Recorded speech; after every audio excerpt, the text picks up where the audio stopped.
Salut les amis, je souhaite la bienvenue à tous, anciens et nouveaux abonnés.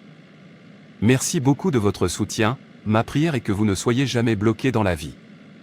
Que Dieu vous envoie de l'aide d'en haut au nom de Jésus, Amen. Dans cet épisode, je vais exposer ce que font les sorcières et les sorcières dès qu'ils remarquent que vous gagnez la guerre contre eux. Peut-être avez-vous pris le contrôle de votre vie de rêve et maîtrisez-vous la loi des contrats, vous avez donc de nombreuses longueurs d'avance sur eux. Ils essaieront de vous empêcher d'obtenir une victoire totale sur eux en faisant ces choses que je vais exposer dans cette vidéo. Ils sont très têtus dans leurs attaques, sont très persévérants et il faut la grâce de Dieu pour les vaincre. S'il vous plaît, assurez-vous de regarder jusqu'à la fin, abonnez-vous et partagez cette vidéo. Merci.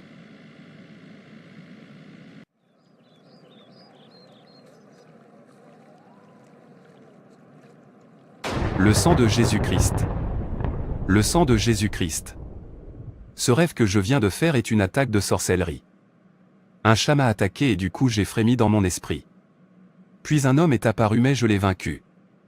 Les plantes de l'ennemi ne subsisteront pas au nom de Jésus.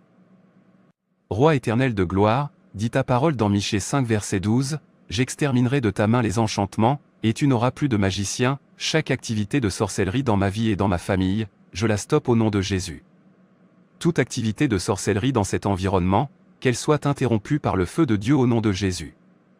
Toutes les accusations sataniques portées contre ma vie et ma destinée, j'ordonne qu'elles soient abandonnées au nom de Jésus. Par la miséricorde de Dieu, j'annule tout mauvais jugement. Je m'oppose à tous les sacrifices ténébreux qui se déroulent contre moi et ma famille. Car il est écrit dans 1 Jean 3, verset 8, c'est dans ce but que le Fils de Dieu a été manifesté, afin de détruire les œuvres du diable. Toute œuvre de sorcellerie commise contre les enfants de Dieu, j'ordonne qu'elle soit détruite. Je disperse tous les rassemblements maléfiques dans cet environnement au nom de Jésus-Christ. Car il est écrit dans Ésaïe 54 verset 15, « Voici, ils se rassembleront sûrement, mais pas par moi. Quiconque se rassemblera contre toi tombera à cause de toi. » Chaque rassemblement contre moi, contre ma famille, contre les enfants de Dieu, je leur ordonne d'être dispersés au nom de Jésus-Christ. Je disperse tous les rassemblements de sorcellerie. Je disperse tous les rassemblements occultes. Soyez dispersés par le feu de Dieu. Aucune arme formée contre nous ne prospérera, et toute langue qui s'élèvera contre nous en jugement sera condamnée par le feu. Je couvre ma vie du sang de Jésus-Christ. Je couvre cet environnement du sang de Jésus-Christ. Que le sang qui parle mieux que le sang d'Abel parle pour nous, que le sang de Jésus combat pour nous. L'ennemi ne prévaudra jamais sur nos vies, car avec Jésus-Christ nous sommes plus que vainqueurs.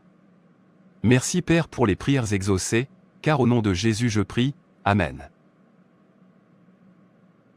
Je t'ai confié une mission et tu as permis à cet humain de te vaincre dans le rêve. Comment peux-tu être une sorcière quand tu peux facilement être vaincue de cette façon?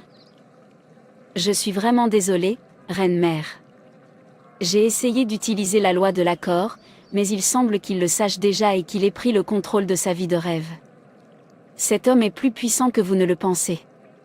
Je pense qu'il gagne la guerre contre nous. Nous devons agir plus vite très bientôt, mais nous ne pourrons pas avoir accès à lui ou aux membres de sa famille, nous ne pourrons peut-être même plus opérer dans son environnement parce qu'il est une bonne sentinelle. Il prie constamment et veille à ne pas ouvrir de porte dans sa vie. Alors, fais quelque chose. Nous ne pouvons pas être vaincus. Je déteste être vaincu.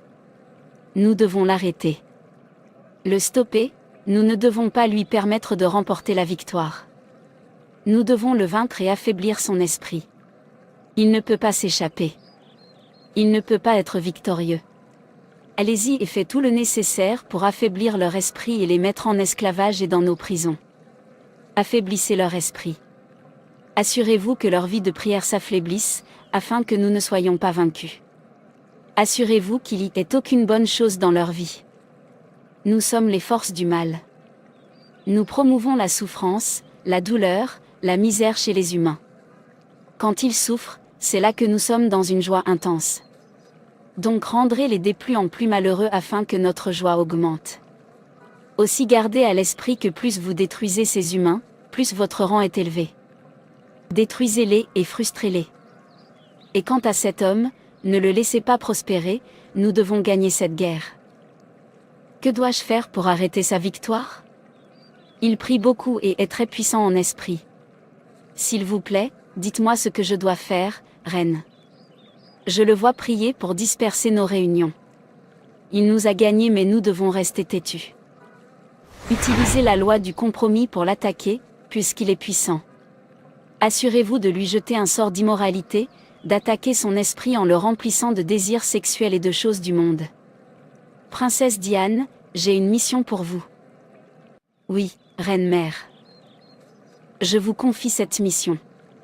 Séduisez-le et quand il est faible d'esprit, vous commencez à le nourrir dans le rêve. Une fois qu'il commencera à manger notre nourriture dans le rêve, son esprit sera faible et il ne pourra plus jamais nous vaincre. Nous ne pouvons pas lui permettre de gagner cette guerre. Des milliers de personnes sont sous la protection de Dieu grâce à ses prières.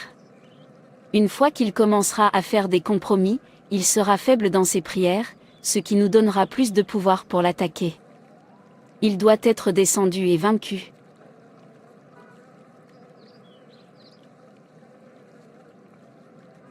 Dieu est bon. Il m'a fait du bien. Ô mon âme, lève-toi et loue le Seigneur.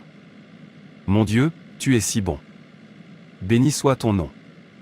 Qu'est-ce qui ne va pas avec cette dame? Elle est au milieu de la route, pour l'amour de Dieu. Peux-tu bouger? Ô bon sang. Jeune femme, ça va? Je suis vraiment désolée, monsieur. Je ne sais pas ce qui m'arrive. Je suis soudainement tombée malade. J'ai une migraine et je ne vois pas clairement. Je t'emmène immédiatement à l'hôpital. Laisse-moi t'aider à monter à la voiture. Vous devez informer les membres de votre famille que vous vous rendez à l'hôpital afin qu'ils puissent vous y rencontrer. Merci beaucoup, monsieur. Que Dieu te bénisse.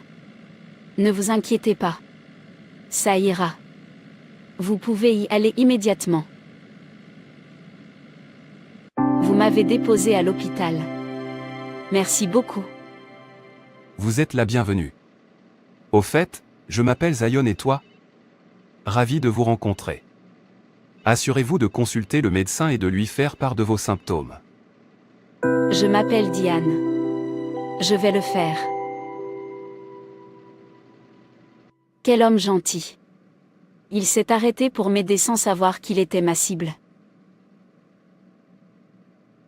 J'espère que Diane va bien. Je devrais veiller sur elle. Non. Est-ce une mauvaise chose pour moi de veiller sur elle? Je ne pense pas, laisse-moi l'appeler. Bonjour, bon samaritain. Salut Diane. Êtes-vous sortie de l'hôpital? Comment te sens-tu maintenant? Je me sens mieux. Je vous remercie beaucoup pour votre aide. Vous êtes la bienvenue. Je suis heureux d'apprendre que tu te sens mieux. Très bien, bonne nuit et faites de beaux rêves, monsieur Zion.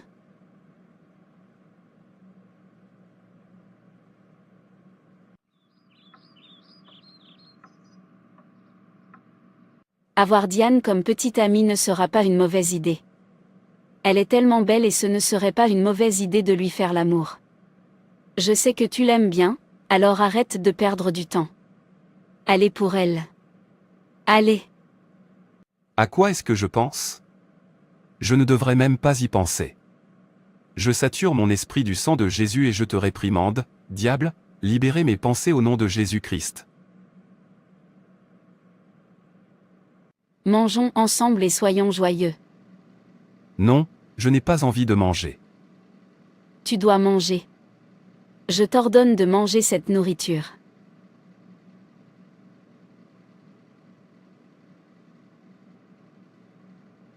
Est-ce par force? En plus, je ne te connais même pas. Je ne mange pas de nourriture provenant de personnes que je ne connais pas. Je ne le mangerai pas, Jésus. Jésus. Jésus. Jésus. Le sang de Jésus-Christ. Ils essayaient de me nourrir dans le rêve. Dieu merci, je n'ai pas mangé la nourriture. Au nom de Jésus-Christ, je lis toute nourriture de sorcellerie destinée à affaiblir mon esprit. Car il est écrit que tout ce que je lis sur terre est lié au ciel. Par conséquent, toute nourriture destinée à affaiblir mon esprit ou à introduire une maladie ou toute forme de pollution dans mon corps, je la lis au nom de Jésus. Par le sang de Jésus-Christ, je nettoie mon système de toute forme de pollution. Les puissances qui tentent de m'affaiblir spirituellement soient détruites par le feu. Je couvre ma vie du sang de Jésus-Christ. Merci Père pour les prières exaucées, car au nom de Jésus je prie, Amen. Jérémie 30 verset 16, c'est pourquoi tous ceux qui te dévorent seront dévorés, et tous tes ennemis, oui, tous, iront en captivité, et ceux qui te dépouillent seront dépouillés, et tous ceux qui te pillent je les livrerai au pillage. King James Bible. Alléluia. Père, dévore tous ceux qui essaient de me dévorer au nom de Jésus, Amen. Princesse Diane, pourquoi met-il autant de tension pour faire un compromis? Vous n'exécutez pas la mission qui vous a été confiée. S'il vous plaît, donnez-moi plus de temps. C'est une personne tellement difficile. Ne vois-tu pas qu'il est en train de nous échapper? Il est sur le point d'être totalement victorieux. Fais quelque chose. Agis rapidement. Je vais. S'il vous plaît, donnez-moi une chance de plus. Tu ferais mieux de me l'amener au plus vite. Je hâte de le revoir dans l'une de mes prisons spirituelles de nouveau. Pourquoi est-ce que je pense encore à Diane? Sion, reviens à tes sens. Ne faites pas de compromis. Ce n'est pas toi. Je ne l'ai aidée que parce qu'elle était malade. Je devrais passer à autre chose maintenant. Oui, je devrais passer à autre chose.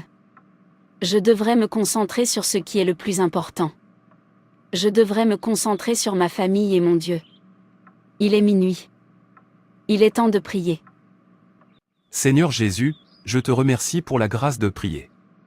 Car il est écrit dans Actes 1 verset 8, « Mais vous recevrez une puissance, après que le Saint-Esprit soit venu sur vous. » Ce soir, je demande la puissance de Dieu. Je reçois le pouvoir de marcher sur les pouvoirs de la sorcellerie, je reçois le pouvoir de marcher sur le pouvoir des ténèbres. Je porte la puissance de Dieu. Je manifeste la puissance de Dieu. Je détruis tous les gangs qui existent actuellement dans le royaume des ténèbres. Je détruis tous les gangs sataniques et sorciers. Car il est écrit dans le psaume 91 verset 7, « 1000 tomberont à tes côtés, et 10 000 à ta droite, mais cela ne s'approchera pas de toi. » J'ordonne à chaque rassemblement d'ennemis de se disperser et de tomber au nom de Jésus-Christ. Notre programme pour demain est de provoquer des accidents. Nous avons besoin de sang dans notre banque. Nous ferons tout ce que vous voulez. Reine. Que se passe-t-il ici? Qui perturbe notre réunion? C'est ce type appelé Zion. Princesse Diane, je vous ai confié une mission et vous ne l'avez pas accomplie. Pourquoi? Ma reine, ce type a refusé de faire des compromis. J'ai essayé tous les moyens pour l'avoir mais il m'a rejeté. Il a arrêté de me parler. Son esprit est si fort et il est intouchable. J'ai même fait semblant d'être croyant pour pouvoir me rapprocher de lui mais je pense qu'il a l'esprit de discernement. Nous avons essayé d'attaquer sa vie de prière et nous n'y sommes pas parvenus. Nous avons essayé de le nourrir dans le rêve et nous n'avons pas pu l'attraper car il est toujours alerte et sensible dans l'esprit. Nous avons essayé d'utiliser le compromis et la séduction et il nous a quand même vaincus. Je pense que nous devrions le laisser partir, lui et sa famille, avant que nous ne soyons détruits par ses prières. Nous devons simplement accepter cette défaite. Nous devons organiser cette réunion ailleurs pour ne pas nous laisser consumer. Car Zion prie trop.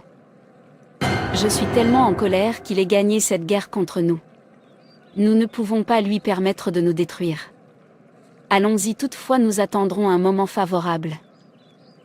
Psaume 124 versets 6 à 7. Béni soit l'Éternel, qui ne nous a pas livrés en proie à leurs dents.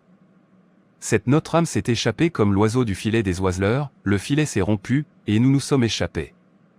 8 Notre secours est dans le nom de l'Éternel, qui a fait les cieux et la terre. J'échappe à chaque attaque de sorcellerie. Ma famille échappe à tous les pièges des méchants. Nous nous échappons du royaume des ténèbres. Je brise toutes les chaînes du mal. Seigneur, lève-toi et disperse tout plan de l'ennemi en cours n'importe où. Laissez le feu du Saint-Esprit dévorer tous les projets de ténèbres en cours en ce moment. J'ai mis le feu à cet appartement. J'ai mis le feu à cet environnement. Ésaïe 49 verset 25. Car ainsi dit l'Éternel, même le captif de l'homme fort lui sera enlevé, et ce qui a été pris par l'homme puissant sera délivré, et moi je contesterai avec celui qui conteste avec toi, et je sauverai tes fils. Mais ainsi parle l'Éternel, même les captifs des puissants seront emmenés, et la proie des terribles sera délivrée. Car je lutterai contre toi et ils sauveront tes enfants. Et je nourrirai ceux qui t'oppressent avec leur propre chair, et ils s'énivreront de leur propre sang et comme du vin doux, et toute chair saura que moi, l'Éternel, je suis ton sauveur et ton rédempteur, le puissant de Jacob. Père, combats ceux qui nous combattent. Selon ta parole, Père, nourris ceux qui nous oppriment avec leur propre chair et qu'ils s'énivrent de leur sang. Combat pour nous ce soir. J'annule tous les mauvais plans contre les enfants de Dieu. Ô Dieu, selon la parole de Job 5 verset 12, il anéantit les projets des hommes rusés, et leurs mains ne peuvent les accomplir. Père, anéantis leur artifice afin que leurs mains ne puissent accomplir leur entreprise. Il n'y aura aucune perte. Il n'y aura aucun accident. Je couvre cet environnement du sang de Jésus-Christ. Laissez le sang de Jésus couler et parler en notre nom au nom de Jésus. Amen. Merci Père pour les prières exaucées. Merci parce que tu es capable de tout. À toi toute gloire, honneur et adoration au nom de Jésus. Amen. Si vous gagnez la guerre contre la sorcellerie, vous avez peut-être pris le contrôle de votre vie de rêve. Vous maîtrisez la loi de l'accord. Les sorcières et les sorciers savent que vous avez de nombreuses longueurs d'avance sur eux et ils essaieront de vous arrêter pour que vous n'obteniez pas la victoire totale. Lorsqu'ils voient que vous êtes proche de la victoire totale et que la loi de l'accord a échoué. Ils n'ont pas pu vous opprimer parce qu'ils n'ont aucune alliance conclue avec vous ou parce que vous, par le sang de Jésus, vous avez rompu toute alliance que vous aviez avec eux. Ils introduiront une autre chose appelée la loi du compromis. Ils essaieront de jeter un sort d'immoralité et quelque chose surgira chez la personne afin d'arrêter la victoire. Une autre chose qu'ils présenteront est de nourrir à la personne dans le rêve. Ils chercheront à vaincre la personne en détruisant sa vie de prière. En la nourrissant dans les rêves pour la rendre faible spirituellement. De cette façon ils pourront gagner la guerre. C'est pourquoi il n'est pas bon de manger dans ses rêves. Si vous voulez connaître les raisons pour lesquelles vous ne devriez pas manger dans votre rêve, veuillez consulter les vidéos à propos dans Animation chrétienne et édification. Si vous luttez contre la sorcellerie ou si vous avez à un moment donné mené une guerre contre elle, vous avez peut-être vécu ces choses que je dis. Les sorciers sont toujours têtus dans leurs attaques et l'une de leurs armes est le lancement de sorts. Ils essaieront d'affaiblir votre esprit en vous jetant un sort d'immoralité sexuelle si vous ne faites pas attention. Cela peut être dans vos rêves ou physiquement. Ils essaieront de polluer votre esprit, ils essaieront de vous nourrir dans vos rêves.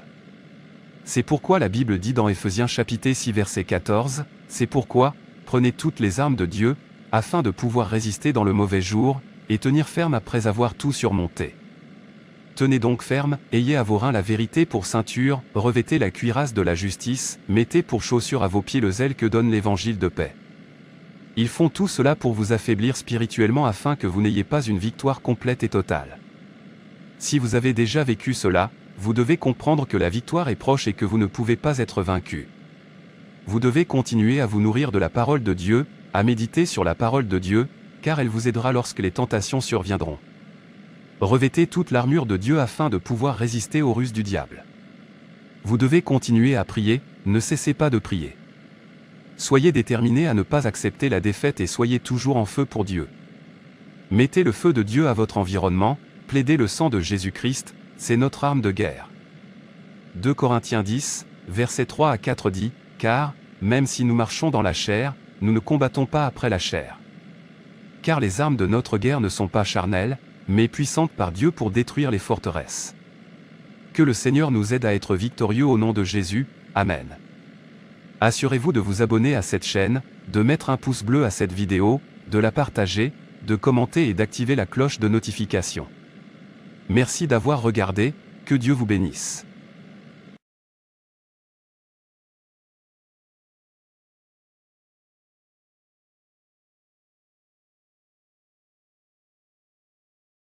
Salut les amis, je souhaite la bienvenue.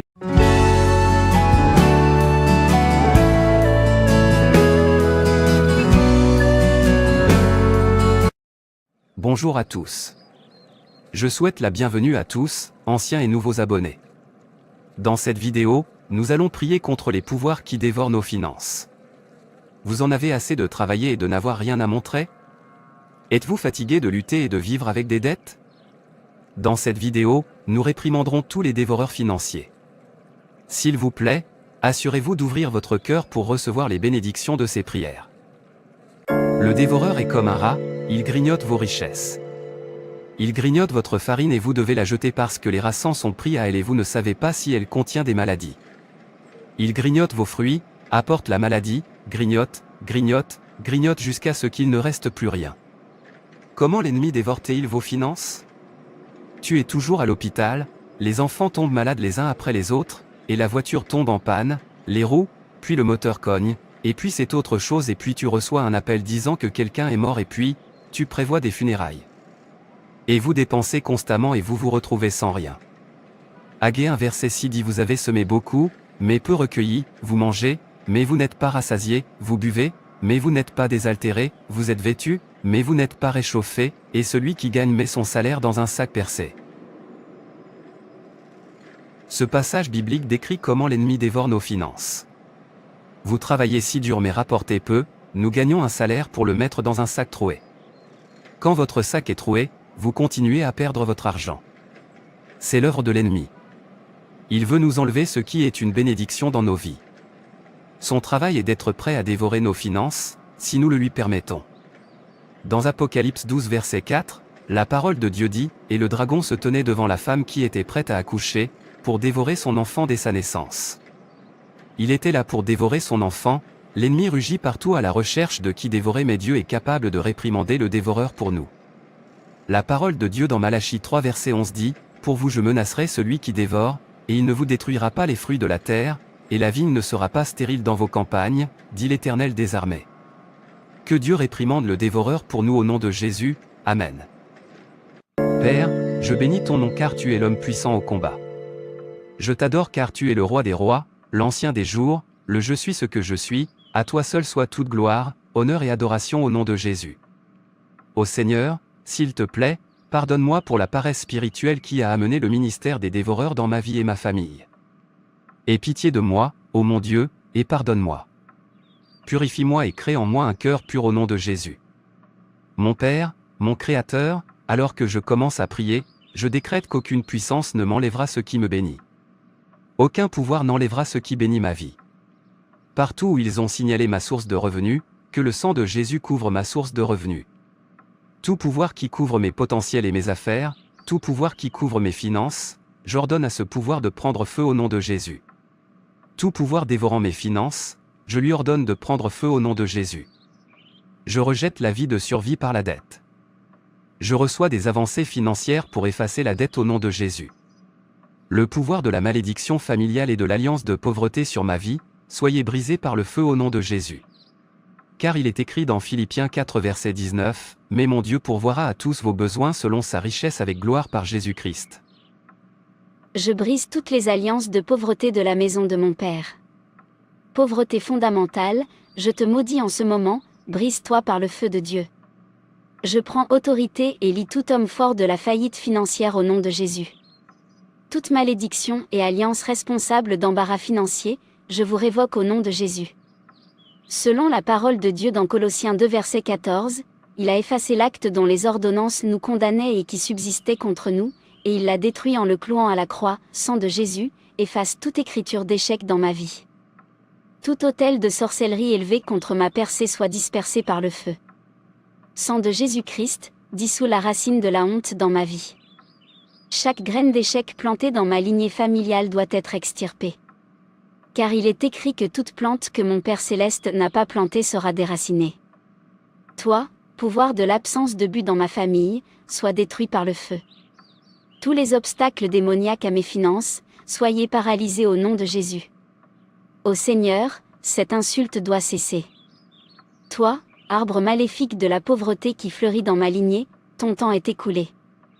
Selon la parole de Dieu dans Matthieu 15 verset 13, soyez déracinés et mourrez maintenant au nom de Jésus. Toi, voix satanique qui parle quotidiennement de la pauvreté dans ma vie, cesse maintenant, brise-toi et disperse-toi. Car il est écrit dans Deutéronome 8, verset 18, « Car Dieu est celui qui me donne le pouvoir d'acquérir des richesses. » Vous pouvoir de la pauvreté chargé de réorganiser ma vie dans la régression et les difficultés, asséchez-vous par le feu. Par l'onction du Saint-Esprit, je brise et détruis le joug de la pauvreté financière, perds ton emprise sur moi au nom de Jésus-Christ. Tout dévoreur dévorant mes finances, selon la parole de Dieu dans Isaïe 57 verset 14, je t'ordonne de lâcher prise sur moi. Par la puissance du sang de Jésus, je brise et disperse les pouvoirs en gagnant de l'argent pour me fuir.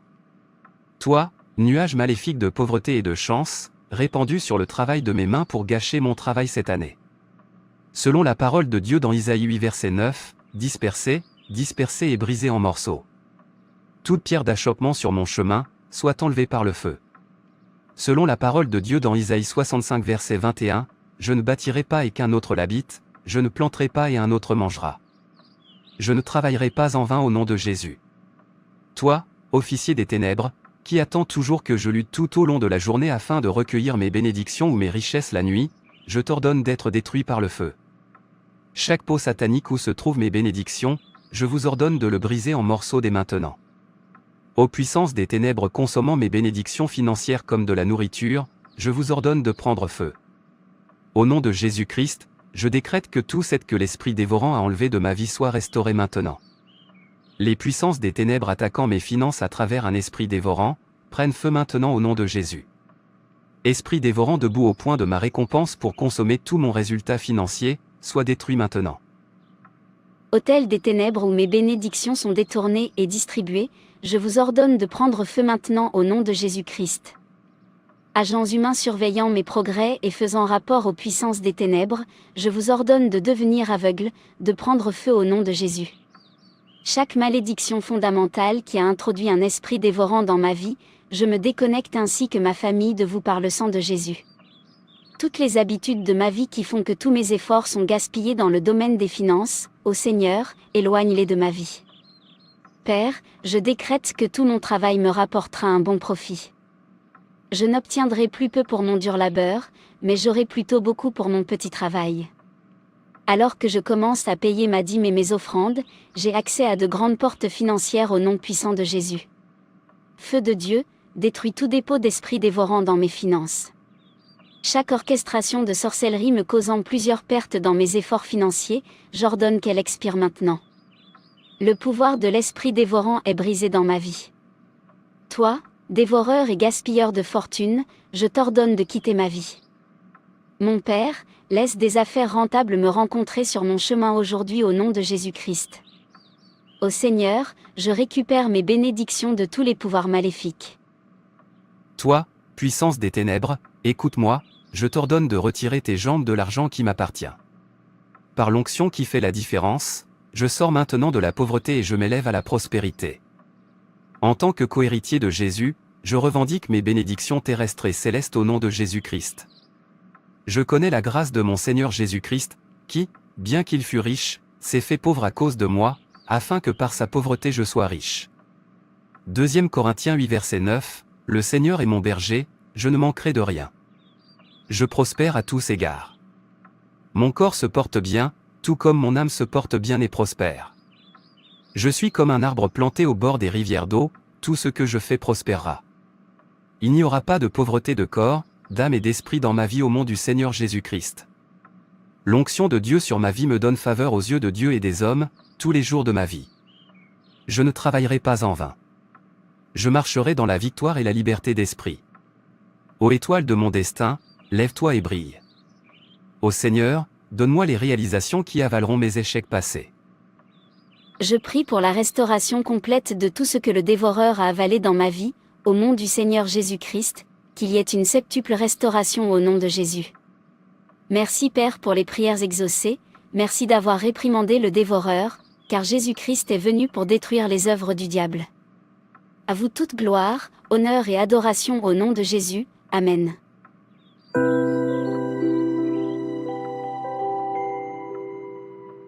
Alléluia. Que le Seigneur entende nos prières et nous réponde rapidement au nom de Jésus.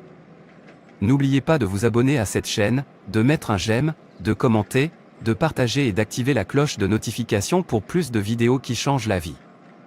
Merci d'avoir regardé, que Dieu bénisse et réprimande tous les dévoreurs financiers de votre vie au nom de Jésus, Amen.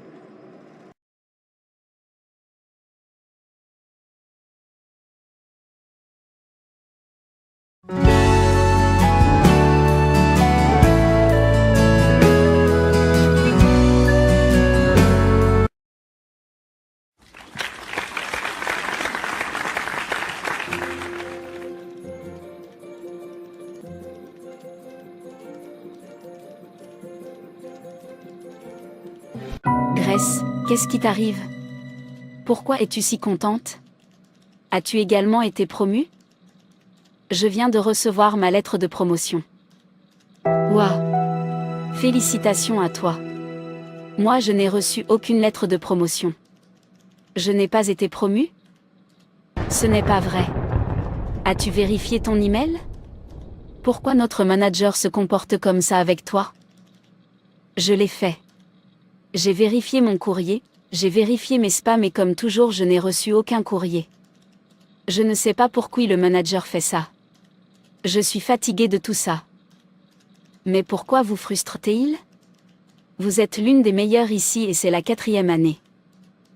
Je ne comprends pas pourquoi il m'exclut toujours. 4 ans sans promotion, 4 ans sans aucune augmentation de salaire. Je mérite aussi d'être promu. En fait, je devrais aller le voir. S'il le souhaite, il devrait me virer. Je veux juste savoir pourquoi je n'ai pas été promu depuis 4 ans. C'est terrible et je te soutiens. Tu devrais lui parler.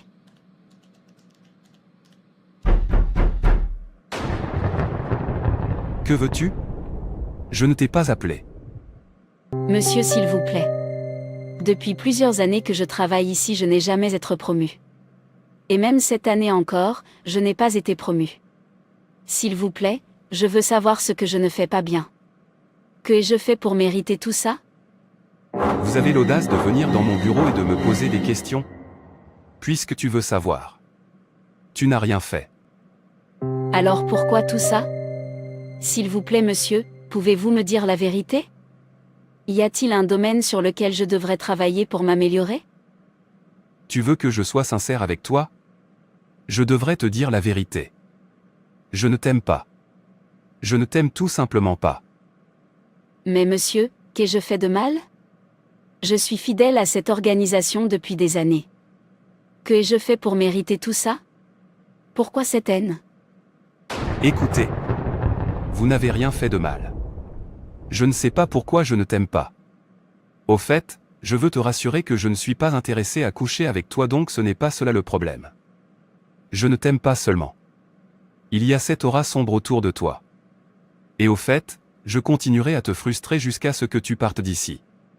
Je vais continuer à bloquer ta promotion, un point c'est tout. En fait, quittez mon bureau. S'il te plaît. J'ai dit de partir.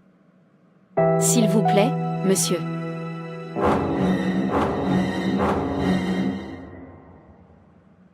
Je sais que Xena doit s'inquiéter à propos de la promotion. J'espère qu'elle est à la maison.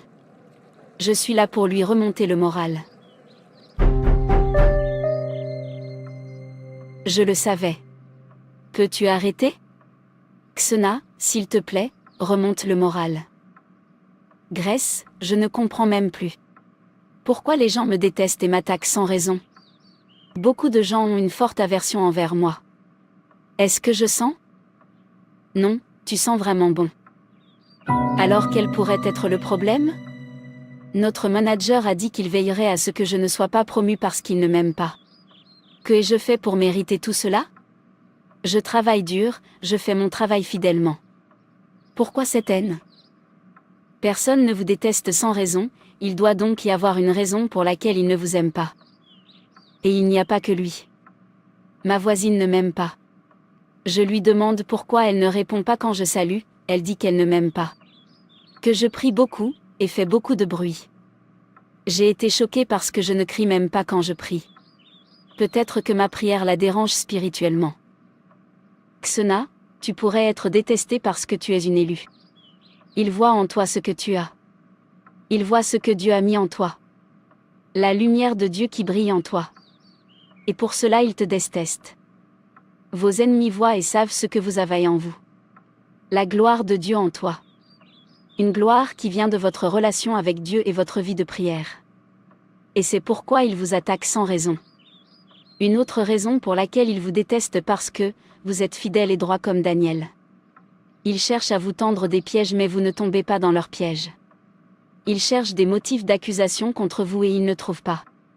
Ils essaient de mettre à mal votre réputation par des complots et autres, mais n'y parviennent pas. Comme dans le cas de Daniel dans la Bible.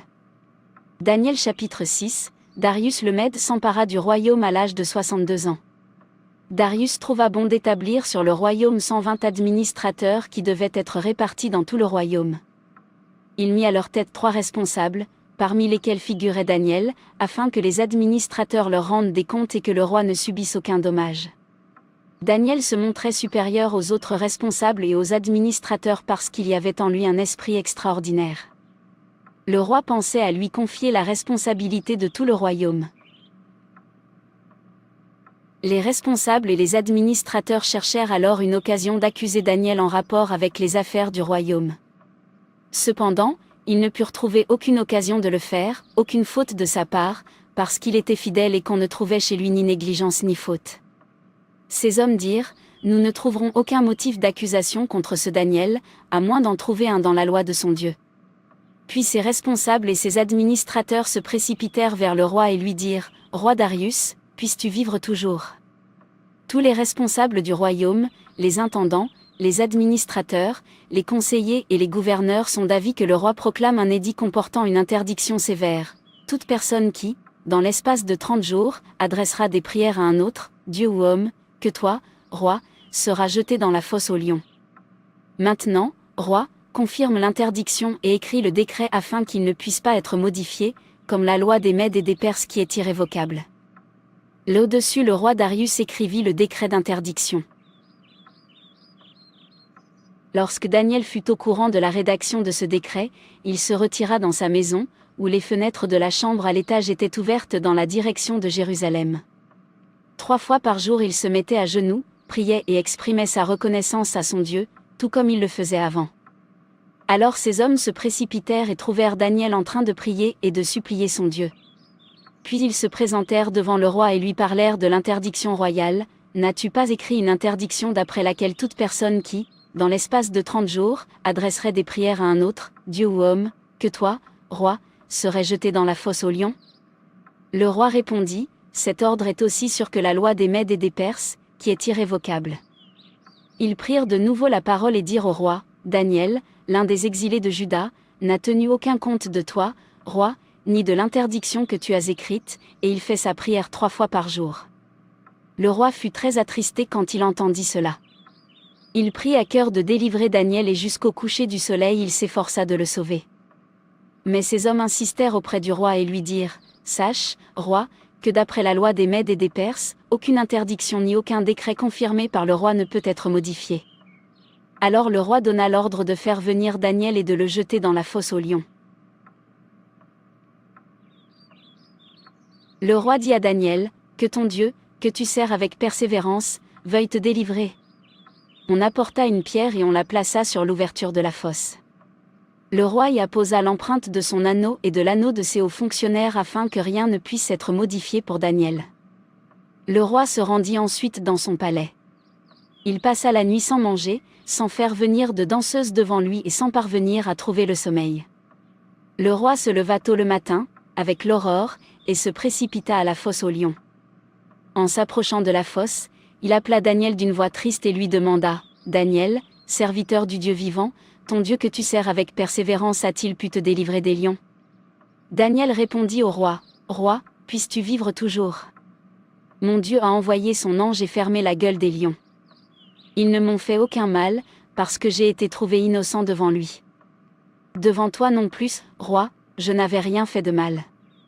Le roi fut alors tout heureux et ordonna de faire sortir Daniel de la fosse. Daniel fut retiré de la fosse. On ne trouva aucune blessure sur lui, parce qu'il avait eu confiance en son Dieu.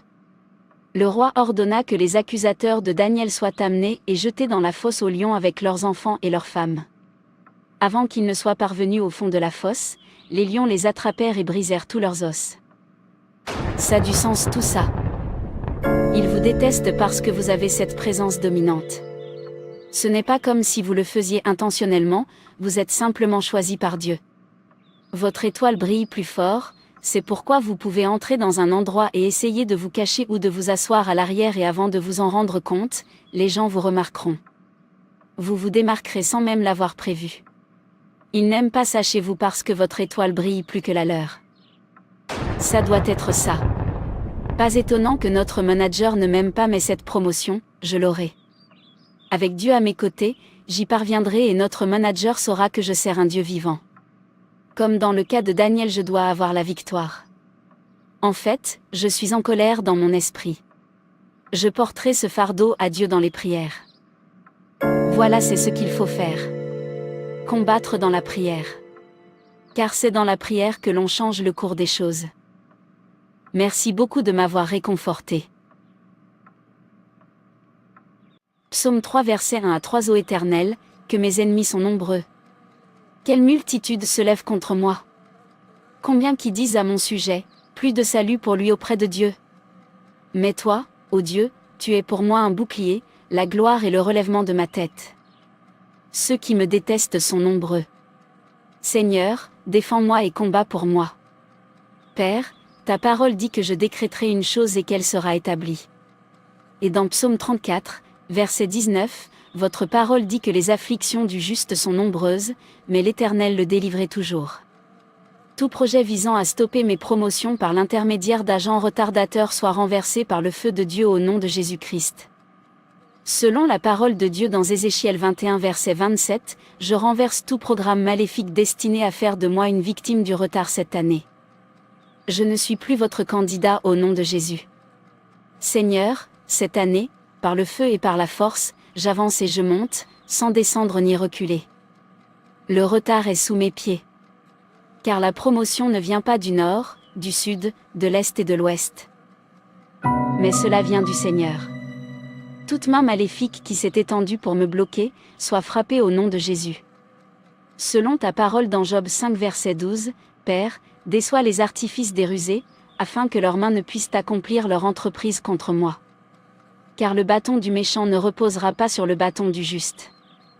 Psaume 125, 3, car le sceptre de la méchanceté ne restera pas sur le lot des justes, afin que les justes ne tendent pas les mains vers l'iniquité. Tous ceux qui me haïssent et veulent prendre le bien que Dieu m'a donné, seront dispersés. Selon la parole de Dieu dans Ésaïe 8 verset 9, toute pierre d'achoppement sur mon chemin vers la grandeur, soit brisée en morceaux. Psaume 34, 10 toute conspiration contre mon emploi et ma promotion, selon la parole de Dieu dans Ésaïe 7 verset 7, cela ne tiendra pas et n'arrivera pas. Mon Père, mon Créateur, s'il te plaît, envoie-moi l'aide d'en haut. Selon ta parole dans Hébreux 13 verset 6, aide-moi Seigneur, afin que je puisse dire avec assurance, l'Éternel est mon aide, et je ne craindrai pas ce que l'homme me fera. Mon heure fixée pour la promotion est maintenant. Mon heure fixée est maintenant. Merci Père pour les prières exaucées, car au nom puissant de Jésus je prie, Amen. Vous nous rendez une visite inopinée. J'aurais fait des préparatifs pour toi, le personnel ne sait même pas que tu es là. Il vous aurait réservé un accueil très chaleureux. Vous nous avez rendu visite sans aucune notification. Je suis désolé de ne pas vous avoir informé de ma venue. Je ne sais pas pourquoi j'ai décidé de venir ici aujourd'hui, mais cela fait longtemps que je visite ici. Je vais tranquillement vérifier les dossiers et tous les dossiers du personnel et repartir. Je veux juste être sûr, en tant que patron, que tout le monde est heureux de travailler ici. Patron, tout est intact ici. Tout le personnel est content et le bilan est intact. Tous les cadres sont bien traités et ils sont tous heureux. J'ai vu quelque chose à l'instant. Qui est Madame Xena? Je pense que je me souviens d'elle. Elle est venue au siège l'année dernière et j'ai été très impressionné par sa présentation. Où est-elle? Elle devrait être dans son bureau. Elle travaille toujours ici. Ce bilan montre qu'elle n'a pas été promue depuis 4 ans. Peux-tu me dire pourquoi? C'est juste que Il quoi? Pourquoi n'avez-vous pas promu cette dame depuis 4 ans? Si c'était vous, seriez-vous heureux de travailler ici? Je travaillais sur quelque chose pour elle. Je suis désolé monsieur. Vous voulez dire que vous avez refusé sa promotion pendant 4 bonnes années? Pourquoi? Pourquoi vas-tu faire une telle chose? Étiez-vous en train d'essayer de la frustrer? Si vous étiez à sa place, seriez-vous heureux? Tu peux l'appeler pour moi? C'est de la méchanceté. Je suis tellement déçu. Je suis désolé monsieur. Madame Xena, Nous sommes vraiment désolés que vous n'ayez pas été promu au cours des 4 dernières années dans cette organisation. Aucun problème, monsieur. Nous sommes vraiment navrés. Tous vos droits et avantages vous seront accordés et vous serez promus. Merci, monsieur. Merci, Jésus. Le gérant a été suspendu. D'après vos dossiers, vous avez été exceptionnel et dévoué. Vous prendrez sa place jusqu'à ce qu'il ait fini de purger sa peine. Merci beaucoup, monsieur. Frères et sœurs, sachez que chaque fois que les ennemis s'élèvent pour vous combattre, à cause de la gloire de Dieu qui resplendit en vous, ou à cause juste de votre amour pour Dieu, et du respect que vous avez pour le Seigneur, ce qui est sûr, à la fin, ils mordent la poussière, et tombent dans leur propre piège. Je finirai cette vidéo, en vous parlant du cas de Haman et Mardochée dans la Bible. Quand Haman eut constaté que Mardochée ne s'agenouillait pas et ne se prosternait pas devant lui, il devint furieux. On lui avait appris à quel peuple Mardochée appartenait, et il jugea trop insuffisant de porter la main sur Mardochée seulement. Il résolut donc d'exterminer tous les Juifs, compatriotes de Mardochée, qui se trouvaient dans tout l'empire de Xerxès. Sa femme Zeresh et tous ses amis lui dirent, « Il n'y a qu'à faire dresser une potence haute de 25 mètres, et demain matin, tu parleras à l'empereur pour qu'on y pende Mardochée. Puis tu pourras aller gaiement au festin en compagnie de l'empereur. » Cette proposition plut à Haman, et il fit faire la potence. L'impératrice Esther répondit, « Si l'empereur veut m'accorder une faveur, si l'empereur le veut bien, que la vie sauve me soit accordée, c'est là ma requête. Que la vie sauve soit aussi accordée à mon peuple, telle est ma demande. Car en effet, moi et mon peuple, nous avons été livrés pour être massacrés, tués et exterminés. Si nous avions seulement été vendus à elle comme esclaves et servantes, j'aurais gardé le silence, car, dans ce cas, notre infortune ne vaudrait pas la peine que l'on importune l'empereur. » Alors l'empereur Xerxès demanda à l'impératrice Esther, « Qui est-il, celui qui a eu l'audace de concevoir un tel dessein? Où est-il » Esther répondit, « Le persécuteur, l'ennemi, c'est Haman, ce misérable. » Alors Haman fut épouvanté, devant l'empereur et l'impératrice. Cette furieux, l'empereur laissa son vin, se leva et sortit dans le jardin du palais. Haman, voyant bien que, dans l'esprit de l'empereur, son malheur était décidé, resta là pour implorer l'impératrice Esther pour sa vie. L'empereur revint du jardin à la salle du festin au moment où Haman se laissait tomber sur le divan où Esther était allongée. Du coup, l'empereur s'écria, « Veut-il en plus faire violence à l'impératrice en ma présence dans mon palais ?» À peine l'empereur eut-il prononcé ces mots que l'on recouvrit la tête de Haman. Harbona, l'un des eunuques, dit alors devant l'empereur, « Il y a justement cette potence que Haman a fait faire pour Mardochée, qui a parlé pour le bien de l'empereur. Elle se trouve dans la cour de Haman et elle a 25 mètres de haut. » L'empereur ordonna, qu'on l'y pende. On pendit donc Haman à la potence qu'il avait préparée pour Mardochée. Alors la colère de l'empereur s'apaisa. Frères et sœurs, c'est tout pour cette vidéo. Si cette vidéo vous a plu, n'hésitez pas à liker, commenter et partager autour de vous afin qu'une âme puisse être sauvée et restaurée. Et n'oubliez pas de vous abonner à la chaîne Animation Chrétienne et Édification pour ne manquer aucune de nos prochaines vidéos. Que Dieu te bénisse.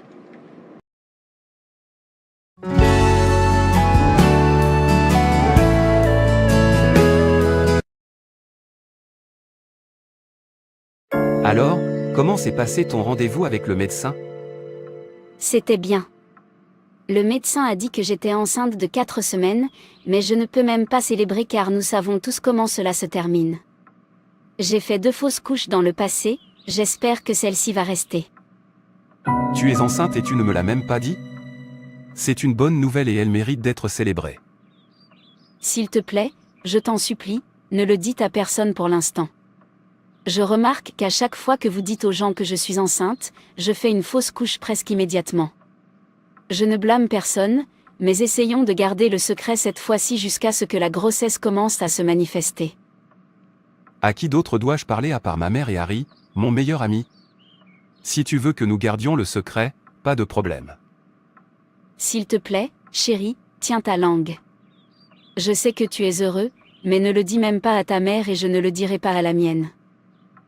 Pourquoi parles-tu comme si nos parents étaient de mauvaises personnes? S'il te plaît, ils seront contents pour nous. Quoi qu'il en soit, félicitations à nous. Je suis tellement heureux. Salutations à la Reine-Mère. Nous sommes venus vous offrir nos sacrifices. Nous avons besoin de sang.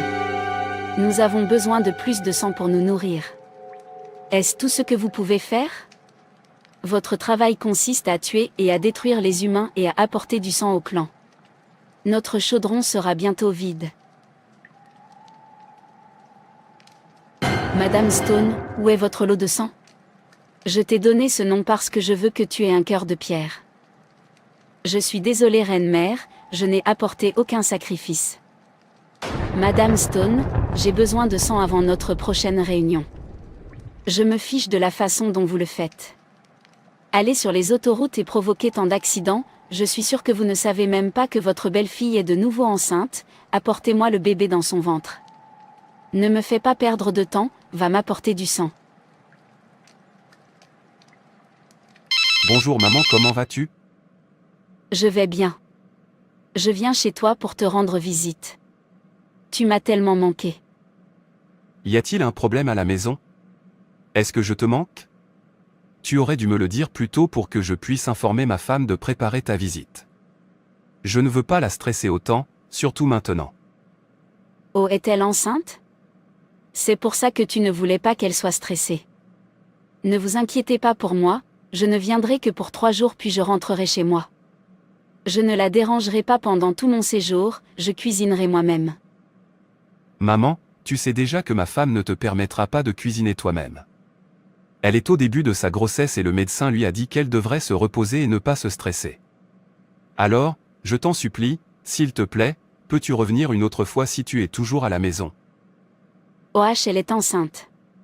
Oui. Dieu est bon. Je serai bientôt grand-mère. Dieu est bon.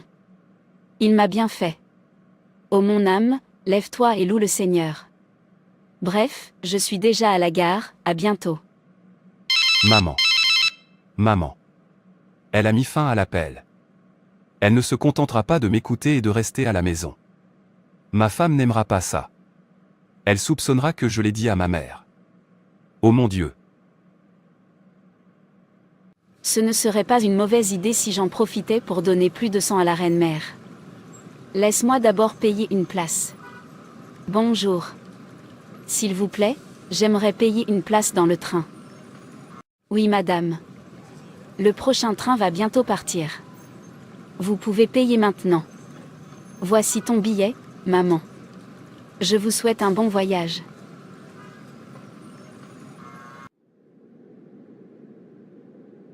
C'est ta chance, Stone. Vous n'avez qu'un seul travail. Remplissez notre réservoir de sang. Faire dérailler ce train et tuer des gens.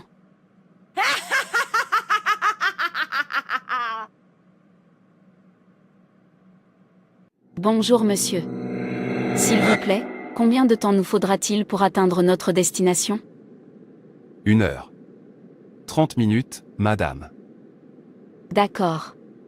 Merci.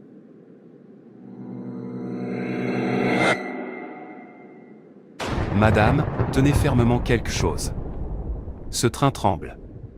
Il semble que quelque chose ne va pas. Un accident s'est produit lorsqu'un train en provenance de Weston a déraillé de sa voie. S'il vous plaît, appelez l'ambulance et l'équipe de secours. Dites-leur de se précipiter sur les lieux. C'est une urgence. Je le répète, c'est une urgence. Je ne savais même pas que tu étais dans ce train jusqu'à ce que tu appelles. Dieu merci, il ne t'est rien arrivé. Je suis vraiment reconnaissant envers Dieu. Tant de vies ont été perdues à cause de la négligence de ce conducteur ou peu importe comment il l'appelle. Le gars assis à côté de moi est mort pour rien. C'était tellement effrayant. C'est triste. Maman, allons d'abord à l'hôpital pour un examen approprié. Cet accident était si grave que tu n'as peut-être pas une égratignure, mais veillons à éviter une hémorragie interne. J'aurais aimé que tu m'écoutes. Je t'ai dit de ne pas venir, mais tu as dit non. Ne t'inquiète pas pour moi. Rentrons à la maison. J'ai besoin de manger et de me reposer. Tout va bien chez moi. Tu sais que je ne mourrai pas facilement comme ça. Je vivrai longtemps. Bienvenue à la maison, Maman. Mon mari m'a raconté ce qui s'était passé. C'est bien triste. Je me sens vraiment mal à cause de cet accident. L'épave était trop importante. Je l'ai vu aux informations. Demain, je t'emmène à l'hôpital pour un examen approfondi. Ce n'est pas nécessaire. Bref, comment vas-tu et comment va notre bébé? Quel bébé? Je vais bien.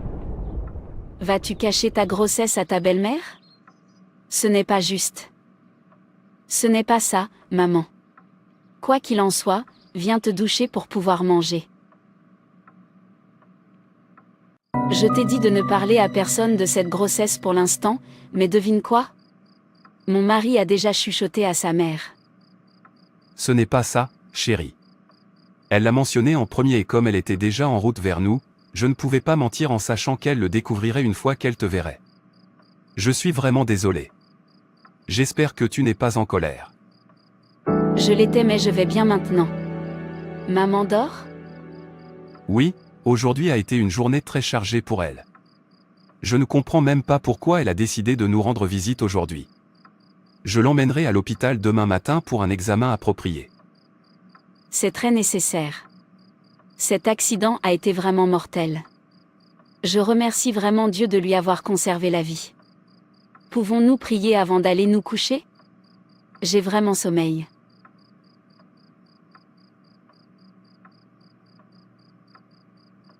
Père Seigneur, nous sommes reconnaissants pour aujourd'hui. Merci pour la sécurité de nos vies. Merci de nous avoir évité de pleurer sur la vie de notre mère. Nous rendons toute la gloire à toi seul. Père, nous te confions cette nuit alors même que nous nous couchons. Je demande votre protection sur nos vies. Je couvre le bébé dans mon ventre du sang de Jésus-Christ. Plus de fausses couches. Pouvoir qui attaque mon bébé la nuit en me faisant saigner, j'ordonne qu'il soit détruit par le feu au nom de Jésus-Christ. Amen. Je prends en charge ce milieu et je décrète qu'aucun pouvoir de sorcellerie ne prospérera ici. Chaque clan de sorcellerie de mon quartier ou de ma maison, prend feu au nom de Jésus. Chaque itinéraire de sorcellerie autour de ma maison dans la nuit, soit détruit par le feu. Tout pouvoir de sorcellerie qui s'approche de ma maison, j'ordonne qu'il soit détruit. Que leurs ailes prennent feu au nom puissant de Jésus-Christ. Amen. Je couvre nos vies du sang de Jésus-Christ. Nous ne perdrons pas nos petits et rien ne meurt entre nos mains. Laissez votre ange prendre les commandes pendant que nous dormons. Merci Seigneur pour les prières exaucées. Sois glorifié au nom puissant de Jésus, nous te prions. Amen. Qu'est-ce qui t'a pris ce soir? Je ne t'ai jamais vu prier comme ça. Ces points de prière étaient si puissants. Rien. C'est le Saint-Esprit qui me conduisait. Je n'avais pas prévu de prier de cette façon, mais cela a continué. Nous prierons quotidiennement pour notre bébé. Il n'y aura aucune perte au nom de Jésus. Amen. Je vais au lit maintenant. Bonne nuit et fais de beaux rêves. Bravo. Vous avez bien fait aujourd'hui. Nous avons reçu beaucoup de sang suite à l'accident. Merci Reine-Mère. Cette nuit, vous allez réaliser votre prochaine mission. Amenez-moi ce bébé dans le ventre de votre belle-fille. Cette nuit, Reine-Mère, je vous supplie de reporter cela. C'était même difficile de venir ici pour la réunion car la maison de mon fils est entourée d'hommes en blanc. Ces hommes brillent et sont puissants. Sont-ils plus puissants que vous? Ah! Je vais vous donner plus de pouvoir. Allez achever ces hommes et amenez-la moi. Maintenant, lève les mains. Vaille.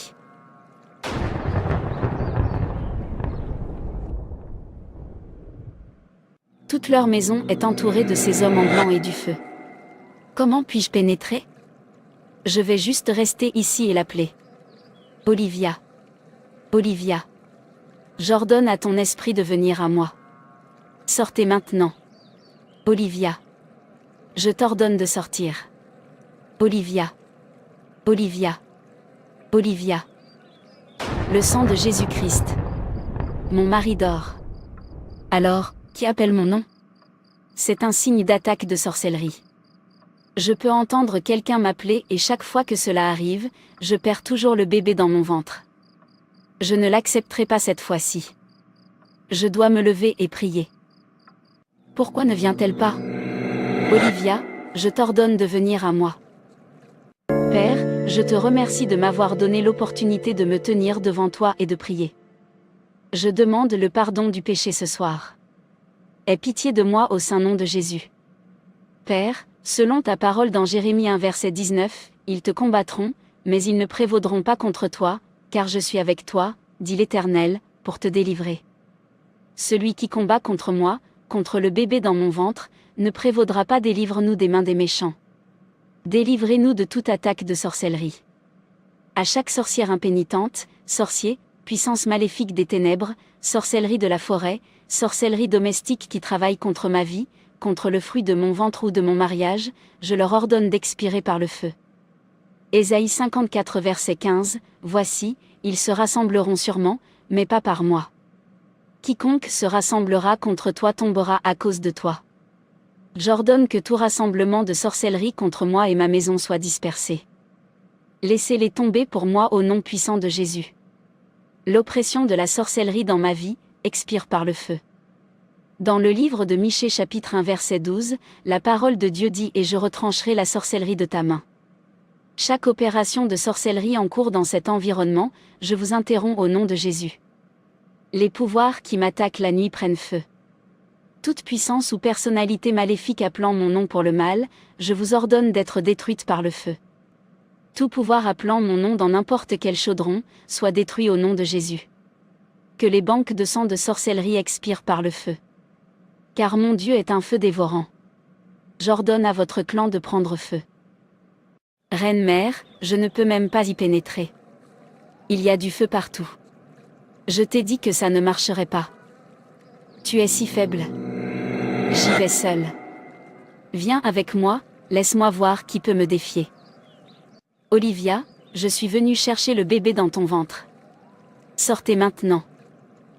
Reine-mère, pourquoi n'irais-tu pas dans sa chambre? J'ai essayé mais ça ne marche pas. Laisse-moi réessayer. Chaque miroir de sorcellerie qui surveille mon ventre, je le brise en morceaux. Je me dégage, moi et ma famille, de toute cage et capsule de sorcellerie au nom de Jésus-Christ. Tout sort de sorcellerie lancée sur moi ou sur mon bébé doit être détruit. Je t'ordonne d'expirer par le feu. J'ordonne aux assemblées de sorcières et de sorciers qui travaillent contre ma vie de se disperser au nom puissant de Jésus.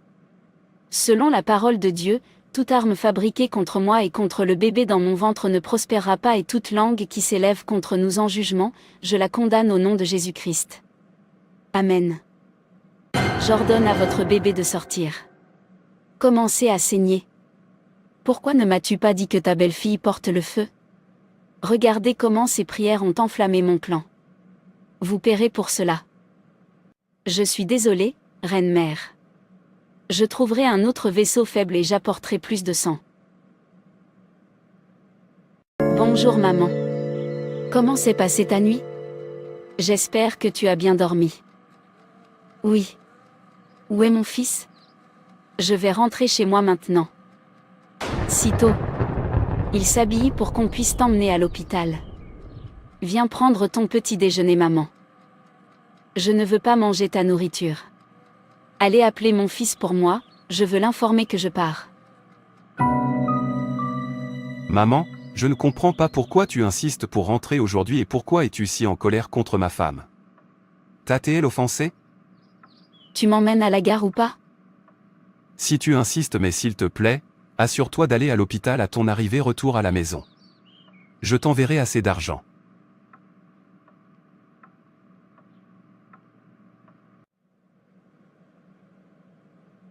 Félicitations, votre femme a donné naissance à une petite fille resplendissante.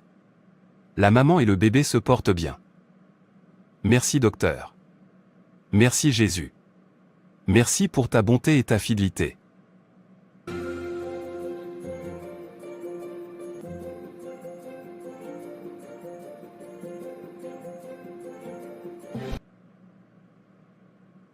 Salut les amis, merci d'avoir regardé.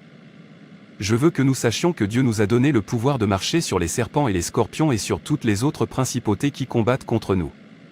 En tant qu'enfant de Dieu, vous avez l'autorité et le pouvoir de lier, de détruire et de délier par la prière. Nous prions en parlant et en confessant la parole de Dieu. Chaque défi, chaque situation de votre vie attend la parole de Dieu. De nombreuses batailles sont perdues parce que nous nous arrêtons trop tôt au lieu de continuer la prière. La prière manifeste l'autorité que nous avons en Jésus-Christ. Lorsque vous êtes en feu, les sorcières et les sorciers ne pourront pas bouleverser votre vie. N'oubliez pas d'accepter le don du salut car sans Dieu, nous ne sommes rien. Acte 27, verset 28 dit, « Car en lui nous vivons, nous nous mouvons et avons notre être. » Merci d'avoir regardé, et n'oubliez pas de vous abonner.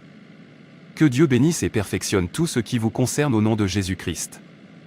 Amen.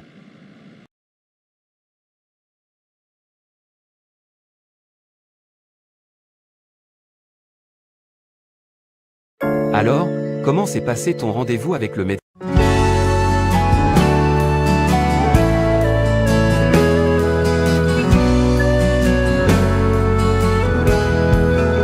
Dans le combat spirituel, il y a deux choses que chaque chrétien doit éviter. La première chose, c'est d'avoir peur de l'ennemi. Et là, la deuxième chose, c'est d'être orgueilleux et de croire que Satan ne vaut rien, et qu'il n'a aucune puissance. L'ennemi est fort, mais Jésus-Christ en nous est plus fort que lui. Donc c'est le Seigneur en nous qui nous donne la victoire sur Satan. La Bible nous dit dans Romains 16 verset 20. Et le Dieu de paix écrasera bientôt Satan sous vos pieds.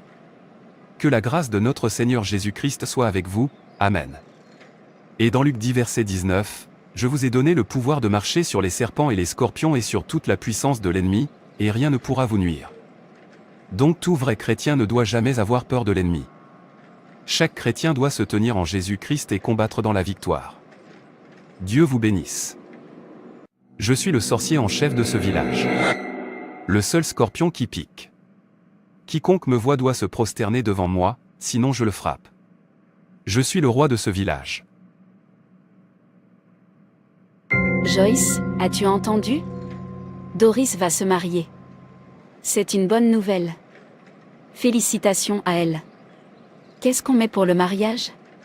Elle a dit que nous devrions rejoindre sa soirée nuptiale. As-tu entendu? Harry le sorcier en chef arrive. Prosternons-nous par terre jusqu'à ce qu'il parte, avant que les dieux ne descendent sur nous, de peur qu'ils nous frappent et que nous mourrons. Cachons-nous et prosternons-nous dans la brousse. Ô mon Dieu! Courons et cachons-nous.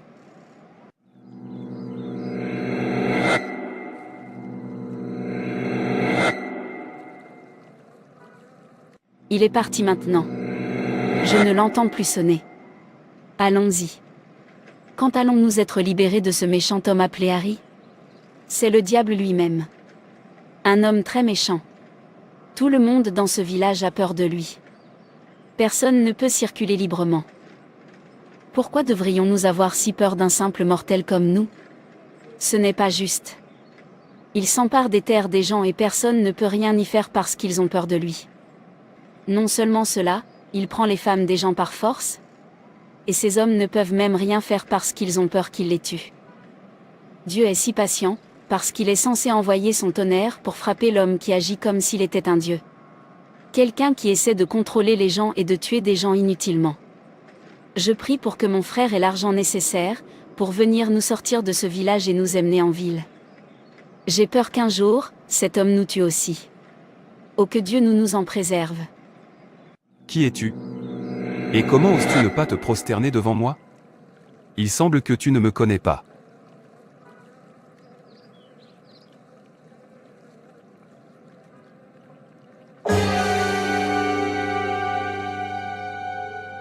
Ma jambe.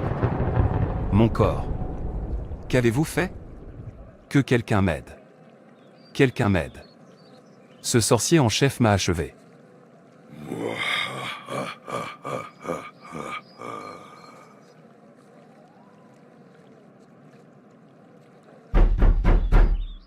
Oh mon frère Joseph est de retour. Tu es de ton retour. Merci d'être venu. Oui. Oui. C'est si bon de te revoir. Comment va maman?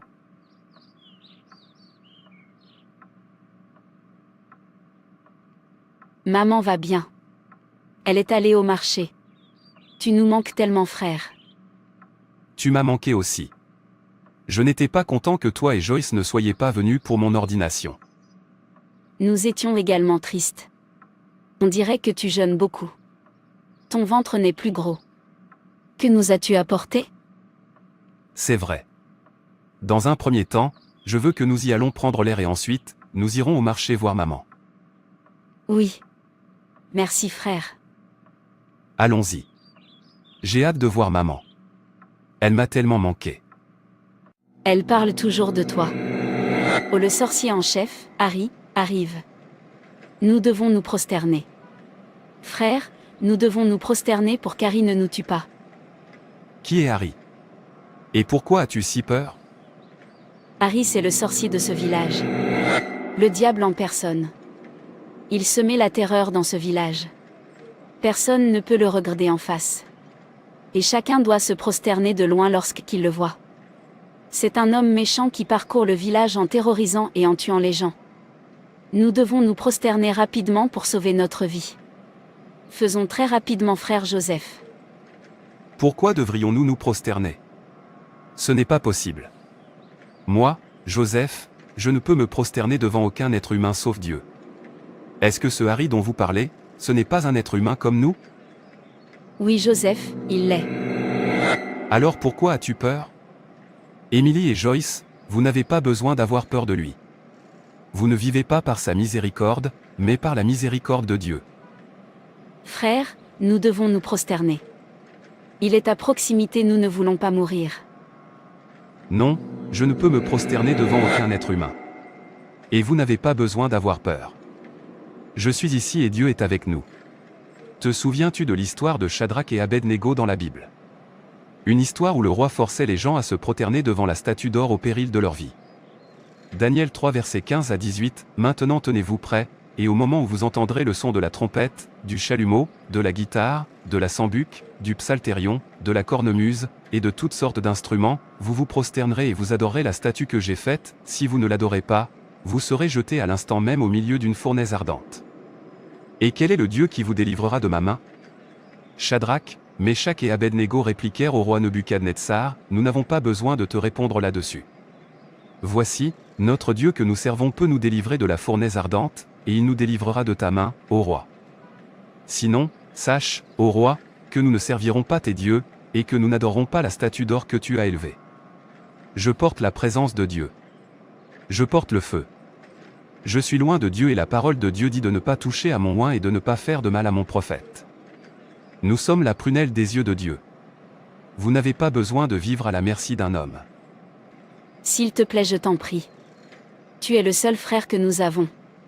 S'il vous plaît, prosterne-toi.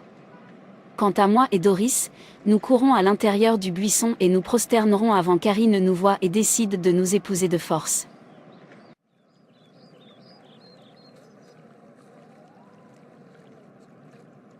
Joyce et Émilie, revenez ici. Ne vous inquiétez pas, il ne nous arrivera rien. Est-ce que tu viens de me faire signe? Est-ce que tu sais qui je suis? Bonjour, monsieur Harry. Puis-je te serrer la main? Qui es-tu, mon garçon? Tu as mis les dieux en colère en essayant de me serrer la main. Personne n'ose se tenir devant ma présence. Je m'appelle Joseph et ça fait du bien de vous rencontrer.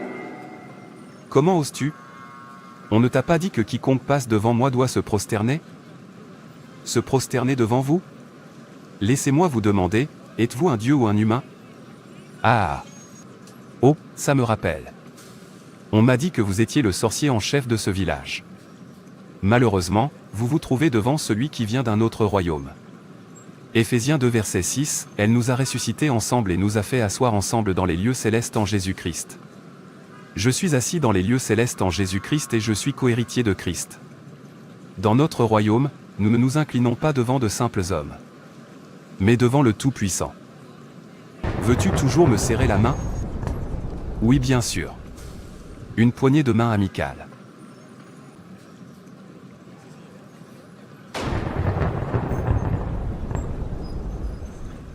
Qui es-tu? Qu'est-ce que tu m'as fait? Pouvez-vous sentir le feu? C'est ainsi que sont les enfants de Dieu. Je marche avec Dieu le Père. Je marche avec Dieu le Fils. J'ai le soutien divin. Je ne marche pas seul. Je vais m'occuper de toi après. Le Seigneur est ma lumière et mon salut. De qui devrais-je avoir peur? Le Seigneur est la force de ma vie. De qui aurais-je peur? Quand des méchants s'avancent contre moi, pour dévorer ma chair, ce sont mes persécuteurs et mes ennemis qui chancellent et tombent. 3. Si une armée campait contre moi, mon cœur n'aurait aucune crainte, si une guerre s'élevait contre moi, je serais malgré cela plein de confiance. Qui est ce garçon? Et pourquoi mon charme n'agit-il pas sur lui? Je n'arrive pas à croire qu'il s'en sorte indemne après m'avoir désobéi. Il a refusé de se prosterner. Je suis tellement en colère. Comment maudirais-je celui que Dieu a béni? Ou comment défierais-je celui que le Seigneur n'a pas défié? Nombre 23 verset 8. Comment maudirais-je celui que Dieu n'a point maudit? Comment serais-je irrité quand l'Éternel n'est point irrité? C'est seulement de mes yeux que je contemplerai et verrai la récompense des méchants. Psaume 63 verset 9. Mais ceux qui cherchent mon âme pour la détruire iront dans les parties inférieures de la terre. Qu'est-ce qui m'arrive? Les dieux doivent être en colère contre moi. Je ne suis plus puissant. Qui est ce garçon? Je n'ai pas pu le vaincre. Je pensais que j'avais la plus grande puissance. Ce garçon m'a vraiment défié. Je vais trouver d'où lui vient cette grande puissance. J'espère que personne ne va me voir. Que faites-vous ici? Personne ne doit me voir. Je me suis déguisé pour venir te voir. S'il vous plaît, aidez-moi. Je suis devenu impuissant depuis que je t'ai serré ta main. Dis-moi, d'où te vient ton charme, ta puissance?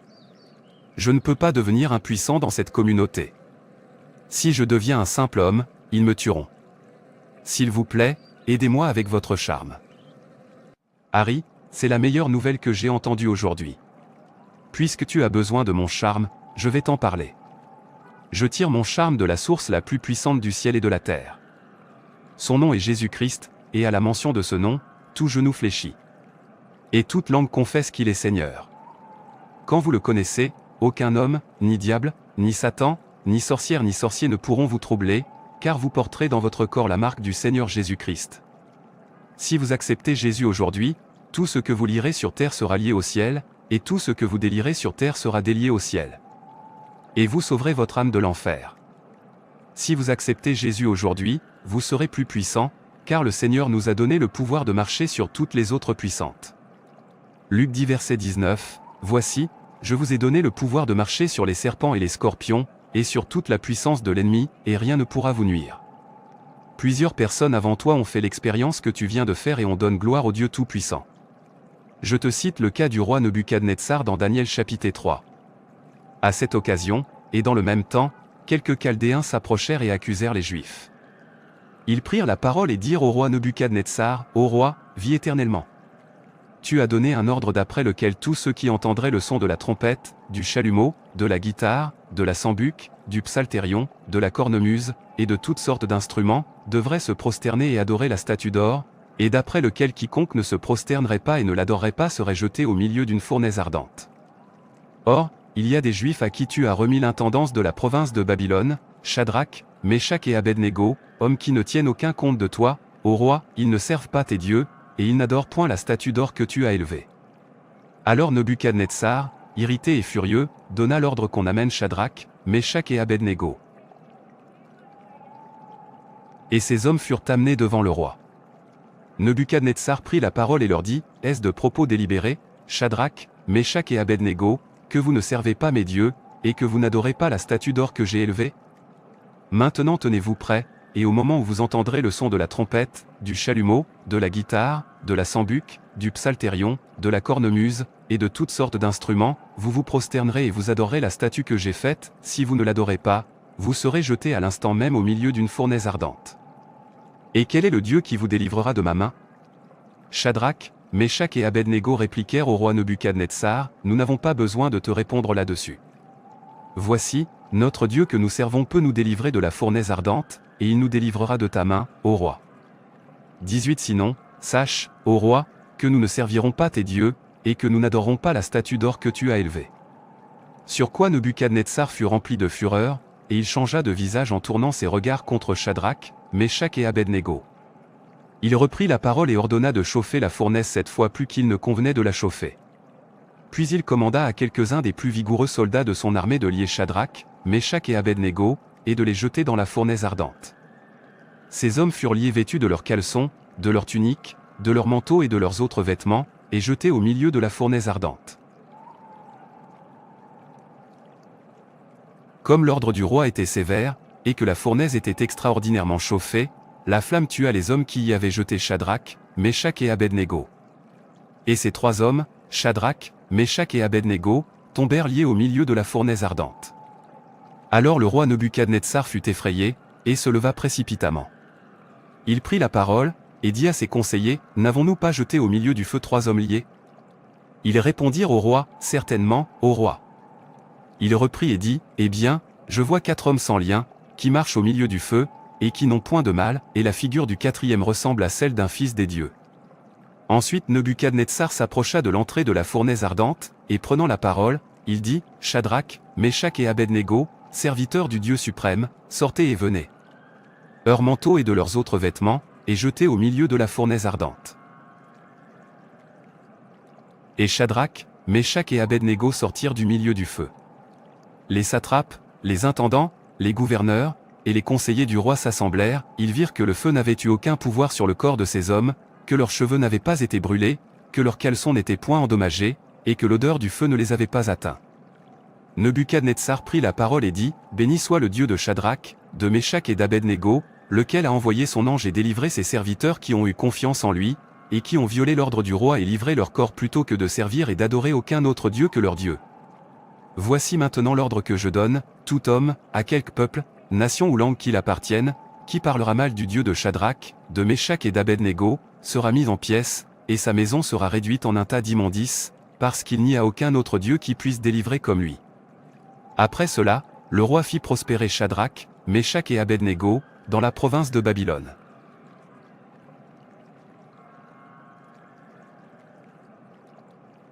Donc comme tu viens de le suivre, tu as besoin de Jésus. Il est plus grand, le plus puissant, le plus haut, le Dieu omniprésent et omnipotent, le début et la fin. Le roi à venir, le roi des rois, le Seigneur des seigneurs, l'alpha et l'oméga, l'ancien des jours, Jéhovah Jireh, Jéhovah Nisi, notre aide très présente en cas de besoin, le Seigneur notre guérisseur, le Seigneur notre secours, le Seigneur notre défenseur, le roi unique et sage, le plus glorieux, le plus saint, le tout-puissant, le victorieux, le ciel et la terre l'adorent, les anges se prosternent devant lui, notre rocher, notre bouclier, le Dieu très haut, le prince de la paix, notre aide. Dans les siècles passés, notre espérance pour les années à venir, la vague dans la mer lui obéisse, le Seigneur qui marche sur l'eau, il règne pour toujours. Je peux aussi te citer le cas de ce magicien dans la Bible, Simon, qui finalement avait reconnu la grande du plus puissant. Apocalypse 8 versets 9 à 13, il y avait auparavant dans la ville un homme nommé Simon, qui, se donnant pour un personnage important, exerçait la magie et provoquait l'étonnement du peuple de la Samarie. Tous, depuis le plus petit jusqu'au plus grand, l'écoutaient attentivement, et disaient, « Celui-ci est la puissance de Dieu, celle qui s'appelle la grande. » Mais, quand ils eurent cru à Philippe, qui leur annonçait la bonne nouvelle du royaume de Dieu et du nom de Jésus-Christ, hommes et femmes se firent baptiser. Simon lui-même crut, et, après avoir été baptisé, il ne quittait plus Philippe, et il voyait avec étonnement les miracles et les grands prodiges qui s'opéraient. Je l'accepte aujourd'hui. J'ai besoin de lui. Quelle est la prochaine étape? Dis avec moi, Seigneur Jésus. Seigneur Jésus, je te reconnais comme mon Seigneur et Roi. Je me détourne de mes mauvaises voies et entre dans ma vie. Je t'abandonne tout, pardonne mes péchés et crée en moi un cœur pur.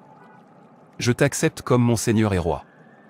À partir d'aujourd'hui, je te donne ma vie, utilise-moi pour ta gloire. Amen, mon frère. Maintenant tu vas te faire baptiser par immersion, car la Bible dit dans Marc 16 verset 16 « Celui qui croira et qui sera baptisé sera sauvé, mais celui qui ne croira pas sera condamné. » Voici, je vous donne le pouvoir de marcher sur les serpents et les scorpions et sur toute la puissance de l'ennemi et rien ne vous fera aucun mal. Luc 10 verset 19 Dieu nous a donné le pouvoir, nous devons apprendre à exercer l'autorité que nous avons en Jésus-Christ. Le diable a été vaincu sur la croix et nous sommes plus que vainqueurs. Si Dieu est pour nous, qui peut être contre nous? Romains 8 verset 31, s'il vous plaît, abonnez-vous à cette chaîne, donnez un coup de pouce à cette vidéo, partagez, commentez et activez la cloche de notification pour plus de vidéos qui changent la vie. Merci beaucoup d'avoir regardé. Que Dieu te bénisse.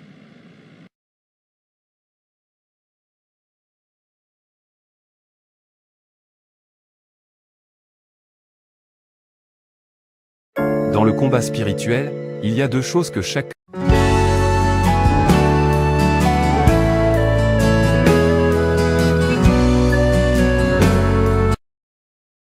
La Bible nous que dit l'homme sera l'ennemi de sa propre maison. Parfois les gens ont tendance à croire que leurs ennemis sont ceux qui sont hors de leur cercle rapproché. Or dans la plupart des cas, cela n'est pas le cas. Nous pouvons le voir avec le cas du Seigneur et Judas. Luc 22 versets 47 à 48, comme il parlait encore, voici, une foule arriva, et celui qui s'appelait Judas, l'un des 12, marchait devant elle. Il s'approcha de Jésus, pour le baiser. Et Jésus lui dit, Judas, c'est par un baiser que tu livres le Fils de l'homme.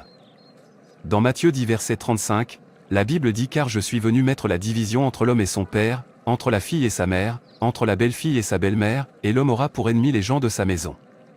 Marc 3 verset 27, personne ne peut entrer dans la maison d'un homme fort et piller ses biens, sans avoir auparavant lié cet homme fort, alors il pillera sa maison. Qui est l'homme fort qui te nuit et a résolu de ne jamais te voir évoluer? Regarde cette vidéo jusqu'à la fin pour savoir comment vaincre l'homme fort qui te perturbe. Vous êtes les bienvenus à la 35e convention de cette prestigieuse université, et je vous présente les diplômés de cette année. Une salve d'applaudissements pour eux. Félicitations à vous tous. Nous sommes très fiers de vous et nous vous soutenons tous. Mention honorifique aux meilleurs diplômés de chaque département. Nous avons un prix pour vous. J'espère que vous irez là-bas et que vous nous rendrez fiers. Rendez-vous au sommet.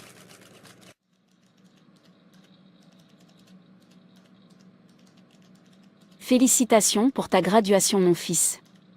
Tu l'as fait et je suis si fier de toi. Merci maman. Je te suis très reconnaissant pour le sacrifice et ton soutien. Nous remercions Dieu pour la grâce, la force et la provision. Ton oncle est là. Dis-lui bonjour. Félicitations mon cher neveu.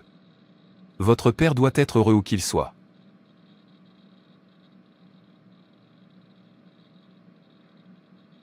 Merci oncle. Au fait, tu es si beau dans ta veste que si je ne te connaissais pas, j'aurais pensé que tu as aussi été gradué. Tu me fais rougir. Merci beaucoup mais il est déjà trop tard pour que j'aille à l'école. Il n'est jamais trop tard, mon oncle. Vous pouvez le faire si vous êtes passionné par l'école. Je vais y penser. Prenons quelques photos ensemble. Tu sais que j'ai mis mon plus beau costume, car aujourd'hui c'est un jour de fête.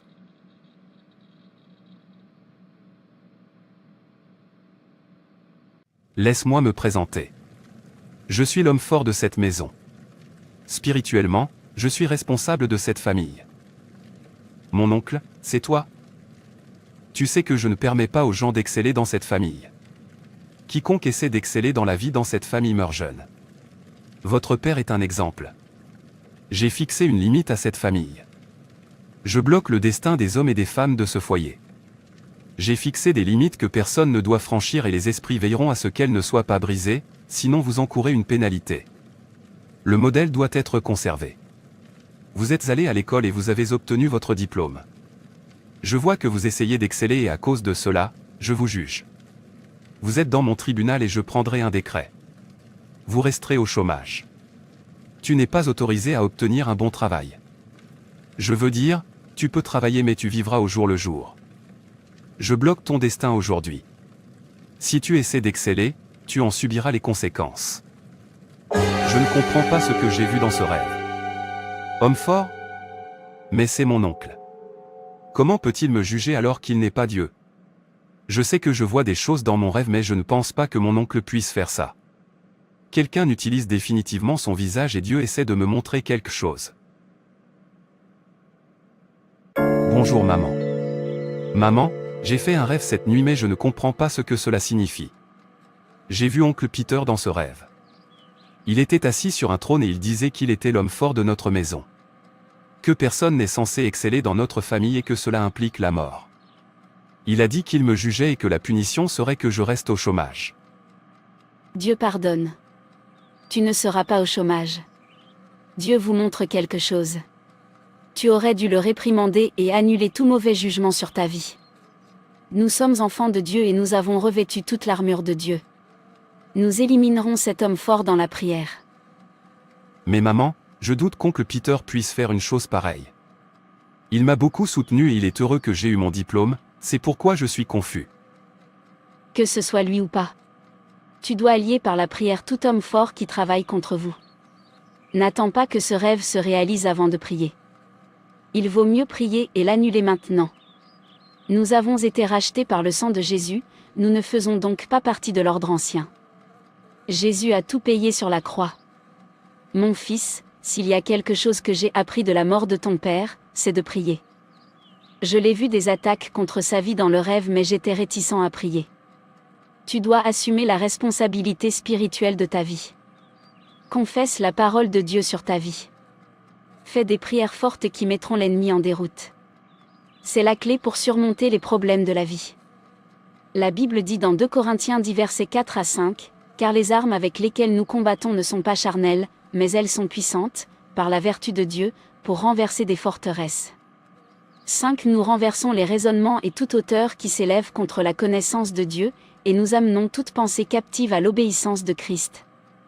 Éphésiens 6, versets 11 à 12 dit, « Revêtez toutes les armes de Dieu, afin de pouvoir résister aux ruses du diable. Car nous n'avons pas à lutter contre la chair et le sang, mais contre les principautés, contre les puissances, contre les princes des ténèbres de ce monde, contre la méchanceté spirituelle dans les lieux célestes. » Peu m'importe qui est cette personne, mais nous lirons dans la prière l'homme fort de cette maison. Qui est un homme fort? Un homme fort est un homme qui entretient les mauvais schémas d'une famille, pour veiller à ce que, le joug des ténèbres qui est sur le cou de chaque membre de cette famille ne soit pas brisé. Un homme fort bloque le destin des membres des familles. Prépare-toi à prier ce soir. Nous prierons ensemble et nous gagnerons certainement cette bataille, parce que le Seigneur est à nos côtés. David a vaincu Goliath qui était physiquement plus fort que lui, parce que Dieu était de son côté. Il a vaincu Goliath d'un simple coup de pierre. Il n'y a rien de trop difficile à faire pour Dieu. Oui maman. Je dois prier et arrêter cet homme fort avant qu'il ne m'arrête. C'est cela. Avant de commencer à prier, je veux que tu comprennes contre qui nous prions. Un homme fort dans une famille est une personnalité familiale qui provoque des blocages et des retards. C'est quelqu'un qui vous déteste et cherche à vous faire du mal, ou à vous causer des ennuis. Leur objectif est d'empêcher les gens d'avoir un bon témoignage. D'accomplir la volonté de Dieu pour leur vie. Ils sont là pour détruire les destinées. La parole de Dieu et les prières sont nos armes de combat spirituelles que nous pouvons utiliser pour lier cet homme fort. Avec la parole de Dieu et les prières, vous pouvez lier l'homme fort et reprendre votre destin en main. En tant que chrétien, la parole de Dieu est notre hache de combat. Selon la parole de Dieu dans Matthieu 18 verset 18. Je vous le dis en vérité, tout ce que vous lirez sur la terre sera lié dans le ciel, et tout ce que vous délierez sur la terre sera délié dans le ciel. Qui est cet homme fort qui s'oppose à l'accomplissement de votre glorieuse destinée? Quel est l'homme fort qui a bloqué votre destinée? Quel est l'homme fort qui dit que vous n'allez pas vous marier, prospérer ou avoir des enfants? Une seule parole directe de Dieu peut soumettre l'homme fort pour toujours. Oh oui. Maintenant, prions. Remercions Dieu pour sa fidélité dans nos vies et demandons le pardon des péchés. Nous demandons miséricorde au Seigneur, et nous nous couvrons du sang de Jésus. Père, selon ta parole dans Matthieu 18 verset 18, je lis et chasse l'homme fort détruisant tous mes efforts au nom de Jésus. Dis, je lis et chasse l'homme fort de l'échec au bord de mes percées. Je lis et chasse tout homme fort de la maison de mon père et de la maison de ma mère au nom de Jésus. Je lis et chasse l'homme fort qui se tient à la porte de mon destin. Je lis et chasse l'homme fort qui me poursuit dans mon rêve. Mon père, toute mauvaise déclaration faite sur ma vie par un homme fort, je l'annule par le feu au nom de Jésus. Chaque juge en chef de la maison de mon père se lève pour prononcer une sentence contre ma vie ou contre les membres de ma famille. Ô homme fort, soyez détruits par le feu au nom de Jésus. Amen. Tout homme fort du mal assigné contre moi ou contre tout membre de cette famille, je vous lis et je vous détruis par le feu de Dieu. Soyez détruits au nom de Jésus. Je lis et chasse tout homme fort et fondateur qui détruit mon destin, qui détruit le destin de mes enfants. Votre malédiction sur leur destin ne tiendra pas. C'est seulement la parole de Dieu qui tiendra lieu pour qui est celui qui dit quand le Seigneur ne l'a pas commandé. Ésaïe 49 verset 25. Mais ainsi parle l'Éternel, même les captifs des puissants seront emmenés et les proies des terribles seront délivrées, car je contesterai celui qui te conteste et je sauverai tes enfants. Père, affronte ceux qui combattent contre nous et sauve mes enfants. Toute arme fabriquée contre nous ne prospérera pas et toute langue qui se lèvera en jugement, tu la condamneras. Ésaïe 54, verset 17. J'ordonne à toute langue qui s'élève contre nous en jugement d'être condamnée au nom puissant de Jésus. Je rejette tout homme fort de cette famille qui nuit à ma vie. Que le sang de Jésus me sépare de cette forteresse des ténèbres au nom de Jésus. Puissance de Dieu, expose chaque personne étrange qui me tire secrètement vers le bas. Chaque agent domestique des ténèbres utilisant la malédiction pour m'attacher, prend feu au nom de Jésus. J'ordonne à chaque flèche d'un homme fort de la maison affectant l'agenda de Dieu pour ma vie de se retourner contre lui au nom de Jésus. Je décrète qu'à partir d'aujourd'hui, plus de limitations. Je jouirai de la bonté de Dieu sur la terre des vivants. Je dois réussir dans tous les domaines. Aucun homme fort ne transformera mon destin en honte. Chaque porte ouverte que l'homme fort de la famille utilise pour gagner du terrain dans ma vie, reçoit le sang de Jésus et soit fermée pour toujours. Par le sang de Jésus, je suis racheté du venin de l'homme fort de la maison et je retire toutes mes bénédictions de leur mauvais autel au nom puissant de Jésus. Merci Seigneur pour les prières exaucées au nom de Jésus. Amen. Quelqu'un aide. Mon autel est en feu. Les dieux doivent être en colère contre moi. Je vois que c'est mon neveu têtu et sa mère qui me font ça.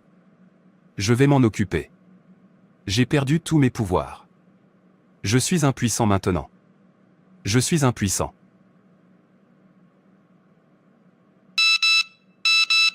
J'ai un courrier. Cher Félix, nous sommes heureux de vous informer que conformément à la promesse faite par le gouvernement de l'État à tous les meilleurs diplômés de chaque département, un emploi vous a été proposé. S'il vous plaît, venez au quartier général du gouvernement demain avec vos lettres de créance. Nous avons hâte de travailler avec vous. Merci. Cordialement, secrétaire du gouvernement. Maman, viens voir. Je suis très heureux. Merci Jésus. Merci Seigneur car tu as fait ce qu'aucun homme ne peut faire. Je promets de toujours payer ma dîme. Que sa lumière brille continuellement sur toi au nom de Jésus.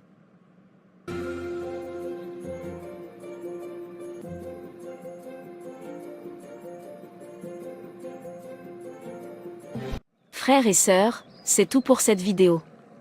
Si cette vidéo vous a plu, n'hésitez pas à liker, commenter et partager autour de vous afin qu'une âme puisse être sauvée et restaurée.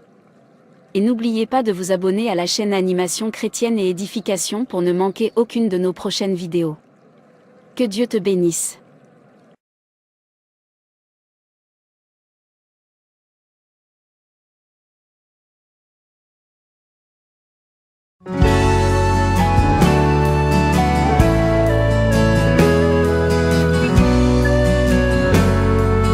Je souhaite la bienvenue à tous, anciens et nouveaux abonnés. Avez-vous prié, jeûné, parlé en langue et pourtant vous n'obtenez toujours pas les résultats souhaités? Vous priez diligemment mais le problème ne disparaît pas. Cela peut parfois être frustrant, mais n'abandonnez pas, continuez à regarder pour voir ce que vous avez peut-être manqué. J'aime cette voiture. Tout le monde, devinez quoi? Mon mari m'a offert cette voiture pour mon anniversaire. Je suis tellement heureuse et le rose est ma meilleure couleur. Alors, Maria, tu es maintenant propriétaire d'une voiture. Je n'arrive pas à y croire. Merci Jésus, j'ai prié pendant des jours comme celui-ci. Les merveilles ne finiront jamais. Donc c'est vrai. Le mari de Maria lui a offert une voiture pour son anniversaire. Je l'ai vu conduire la voiture. Il semble que Dieu agit, alors pourquoi ne peut-il pas aussi me rendre visite? Lorsque Maria et son mari ont emménagé dans ce quartier, ils étaient aussi pauvres qu'un rat d'église. Mais regardez-les s'épanouir. Sont-ils plus justes que moi? Est-ce qu'ils prient plus que moi? Je ne pense même pas qu'il puisse parler en langue, et je ne pense pas non plus quelqu'un jeune et prie plus que moi. Pourtant, Dieu bénit les autres et m'oublie. Je mérite aussi de posséder une voiture. Pourquoi Maria devrait-elle d'abord posséder une voiture? Attendez. C'est de Maria dont nous parlons. Elle m'achetait toujours des choses à crédit, mais maintenant leur niveau a changé. Pourquoi devrait-elle être mieux que moi? Ce n'est pas comme si je n'étais pas content pour elle, mais penser qu'elle s'en sorte maintenant mieux que moi est ennuyeux. Dieu, pourquoi m'as-tu abandonné? J'ai prié, jeûné et semé des graines pour que mon niveau change. S'il vous plaît, donnez à mon mari un meilleur travail afin qu'il puisse mieux s'occuper de moi. Je dois aussi acheter une voiture comme Maria. S'il vous plaît, donnez-moi ce genre de voiture. Rose et exotique. Tu as dit que tu exaucerais les désirs de mon cœur, je ne veux pas d'autre voiture que celle que conduit Maria. Père, s'il te plaît, fais-le pour moi et reçois toute la gloire et l'honneur, car au nom de Jésus, je prie, Amen.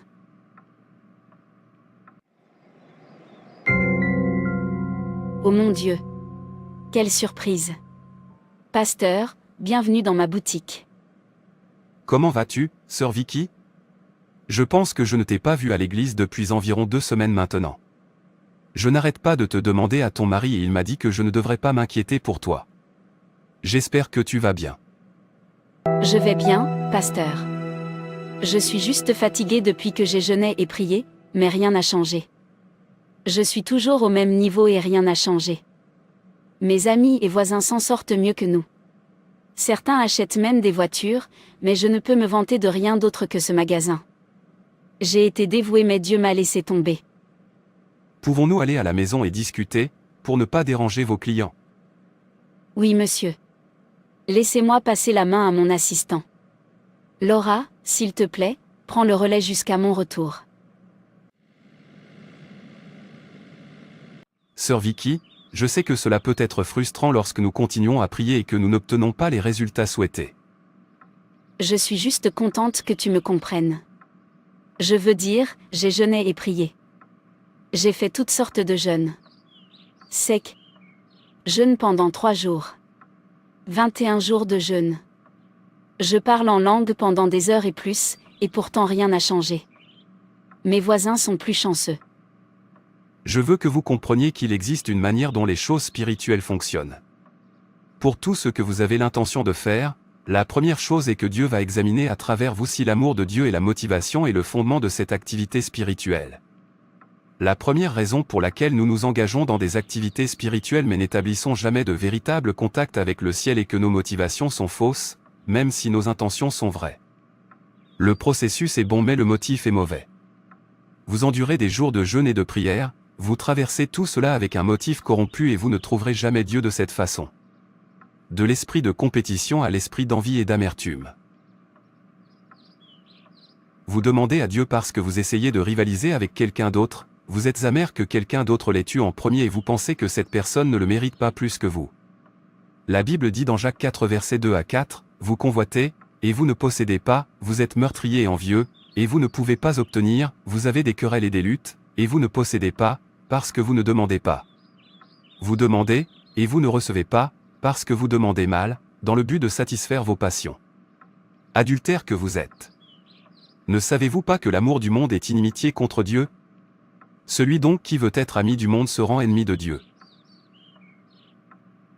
Nous pensons que ces choses sont petites jusqu'à ce que Dieu nous ouvre les yeux pour voir comment elles peuvent autoriser les ténèbres dans la vie d'un homme. L'amertume et l'envie sont des esprits très dangereux. Si vous riez avec quelqu'un, alors que dans votre cœur, vous êtes envieux et souhaitez du mal à cette personne, c'est très dangereux car il faudra le don de discernement pour le détecter. La raison pour laquelle beaucoup de gens prient constamment, jeûnent et font tout ce qu'ils peuvent mais ne trouvent jamais Dieu, c'est parce que le motif est corrompu. Dieu n'a jamais peur de vous bénir mais il analysera les motivations de votre cœur. La Bible dit dans Ésaïe 59 versets 1 à 2, « Non, la main de l'Éternel n'est pas trop courte pour sauver, ni son oreille trop dure pour entendre. Mais ce sont vos crimes qui mettent une séparation entre vous et votre Dieu, ce sont vos péchés qui vous cachent sa face et l'empêchent de vous écouter. » 1 Samuel 1 nous parle d'Anne et de Pénina. Elles étaient les femmes d'un homme appelé Elkana. Pénina avait des enfants mais Anne n'avait pas d'enfants. Pénina s'est moquée et a provoqué Anna, ce qui a obligé Anna à aller à Silo pour prier. Elle a pleuré et n'a pas mangé. Elle s'est adressée à Dieu, mais son motif pour demander un enfant était d'arrêter les moqueries de Pénina, et sa demande n'a pas été exaucée parce que la raison n'était pas suffisante. Jusqu'au point où, lorsqu'elle se rendit à Silo cette année-là, elle abandonna et dit, « Seigneur, laissons de côté la question des querelles et de la compétition, si tu donnes à ta servante un enfant mâle, alors je le donnerai au Seigneur tous les jours de sa vie. » Elle n'a prié qu'une seule fois et un enfant est venu. Et le Seigneur nous demande de sonder notre cœur, nous devons être sincères avec nous-mêmes. Il n'y a rien de mal si vous découvrez que, pour une raison quelconque, vos motivations ne sont pas cohérentes avec l'amour de Dieu. Il n'y a pas de quoi être gêné. Le psalmiste a dit, « Sonde-moi, ô Dieu, et connais mon cœur. Éprouvez-moi, et connais mes pensées. Regarde si je suis sur une mauvaise voie, et conduis-moi sur la voie de l'éternité. » Il a dit et amène-moi sur le chemin éternel. C'est pourquoi Dieu a dit que David est un homme selon son cœur. Il n'était pas parfait mais pouvait toujours retrouver le chemin de Dieu. La deuxième raison est que prier, jeûner et parler en langue sans œuvre de foi ne vous procurera aucune réponse de Dieu. Si vous lisez Jacques 2 versets 12 à 24, vous comprendrez cela. Qu'est-ce que cela profite à mes frères, qu'un homme dise qu'il a la foi et qu'il n'ait pas les œuvres? La foi peut-elle le sauver? Le verset 16 dit, « Si un frère ou une sœur est nu, ou privé de nourriture quotidienne, et que l'un de vous lui dit, « Partez en paix, soyez réchauffés et rassasiés, même si vous ne leur donnez pas ce qui est nécessaire au corps, à quoi ça sert ?» De même, la foi, si elle n'a pas les œuvres, est morte. La foi sans les œuvres est morte. Cela signifie que nous pouvons être capables de parler en langue pendant 2 à 3 heures non-stop, que nous pouvons être un champion, un guerrier de la prière, ou que vous pouvez jeûner pendant 40 jours, si vous ne marchez pas et ne travaillez pas dans la volonté de Dieu, alors ne soyez pas surpris si vous n'obtenez pas les résultats souhaités. La croyance en Dieu et les actions fonctionnent ensemble. Lorsque nous nous appuyons sur notre foi en Dieu, nous agissons. Lorsque nous agissons, notre foi grandit.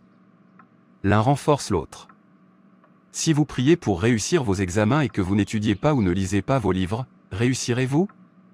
Même si vous faites confiance et croyez en Dieu pour réussir, vous devez quand même vous préparer à vos examens. Lorsque vous lisez pour les examens, vous serez confiant. La parole de Dieu nous dit qu'il nous est impossible de plaire à Dieu sans la foi. Plaire à Dieu se produit lorsque nous avons la foi et que nous l'appliquons par l'action. Quoi que vous demandiez à Dieu, ce doit être de voir son royaume venir. Ce doit être pour voir sa gloire élevée. Seigneur, je veux avoir des enfants, afin de prouver que ce que les gens disent est faux n'est toujours pas une raison suffisante. Seigneur, je veux être millionnaire, je veux que tu me confies les richesses du royaume, et Dieu dit, il n'y a pas de problème. Mais je vois ton cœur, tes motivations ne sont pas bonnes. L'intention de votre cœur devrait être de voir son royaume venir. Je vous mets au défi, vous et moi, je nous mets au défi d'examiner nos motivations. Le secret pour réussir des exploits est de trouver du temps pour Dieu, et pas seulement de prier pour vos besoins. Faisons une introspection. Quelle est l'intention des choses que vous faites? Quelle est l'intention de votre jeûne? Quelle est l'intention pour laquelle vous recherchez les dons du Saint-Esprit? 1 Corinthiens 14 verset 12, de même vous, puisque vous aspirez aux dons spirituels, que ce soit pour l'édification de l'Église que vous cherchiez à en posséder abondamment. Quelle est l'intention de votre désir de vous marier, d'avoir des enfants, d'être célèbre? Quelle est votre intention en demandant à Dieu une voiture? Est-ce parce que vous êtes en concurrence avec votre voisin ou votre collègue? Ou en avez-vous besoin pour servir le Seigneur? Sondons nos cœurs aujourd'hui. Seigneur, je me repens aujourd'hui. Père, aide-moi. Je peux voir à la lumière de votre parole que mes motivations ne sont pas authentiques. Je suis un enfant de Dieu, mais la vérité est que, pour les choses pour lesquelles je prie et je jeûne, mes motivations ne sont pas authentiques. Délivre-moi de l'esprit de concurrence et d'orgueil. Aide-moi à te faire confiance et à dépendre de toi. Sonde mon cœur et teste mes pensées, pardonne-moi, Seigneur, et crée en moi un cœur pur, car au nom de Jésus je prie, Amen. Que Dieu te bénisse, ma sœur. J'espère que nous avons appris quelque chose de cette vidéo. N'oublions pas de trouver nos bonnes motivations pendant que nous prions et jeûnons. Et demandez également selon la volonté de Dieu. Merci beaucoup d'avoir regardé, n'oubliez pas de vous abonner, de mettre un pouce bleu, de partager, de commenter et d'activer la cloche de notification pour plus de vidéos qui changent la vie. Que Dieu te bénisse.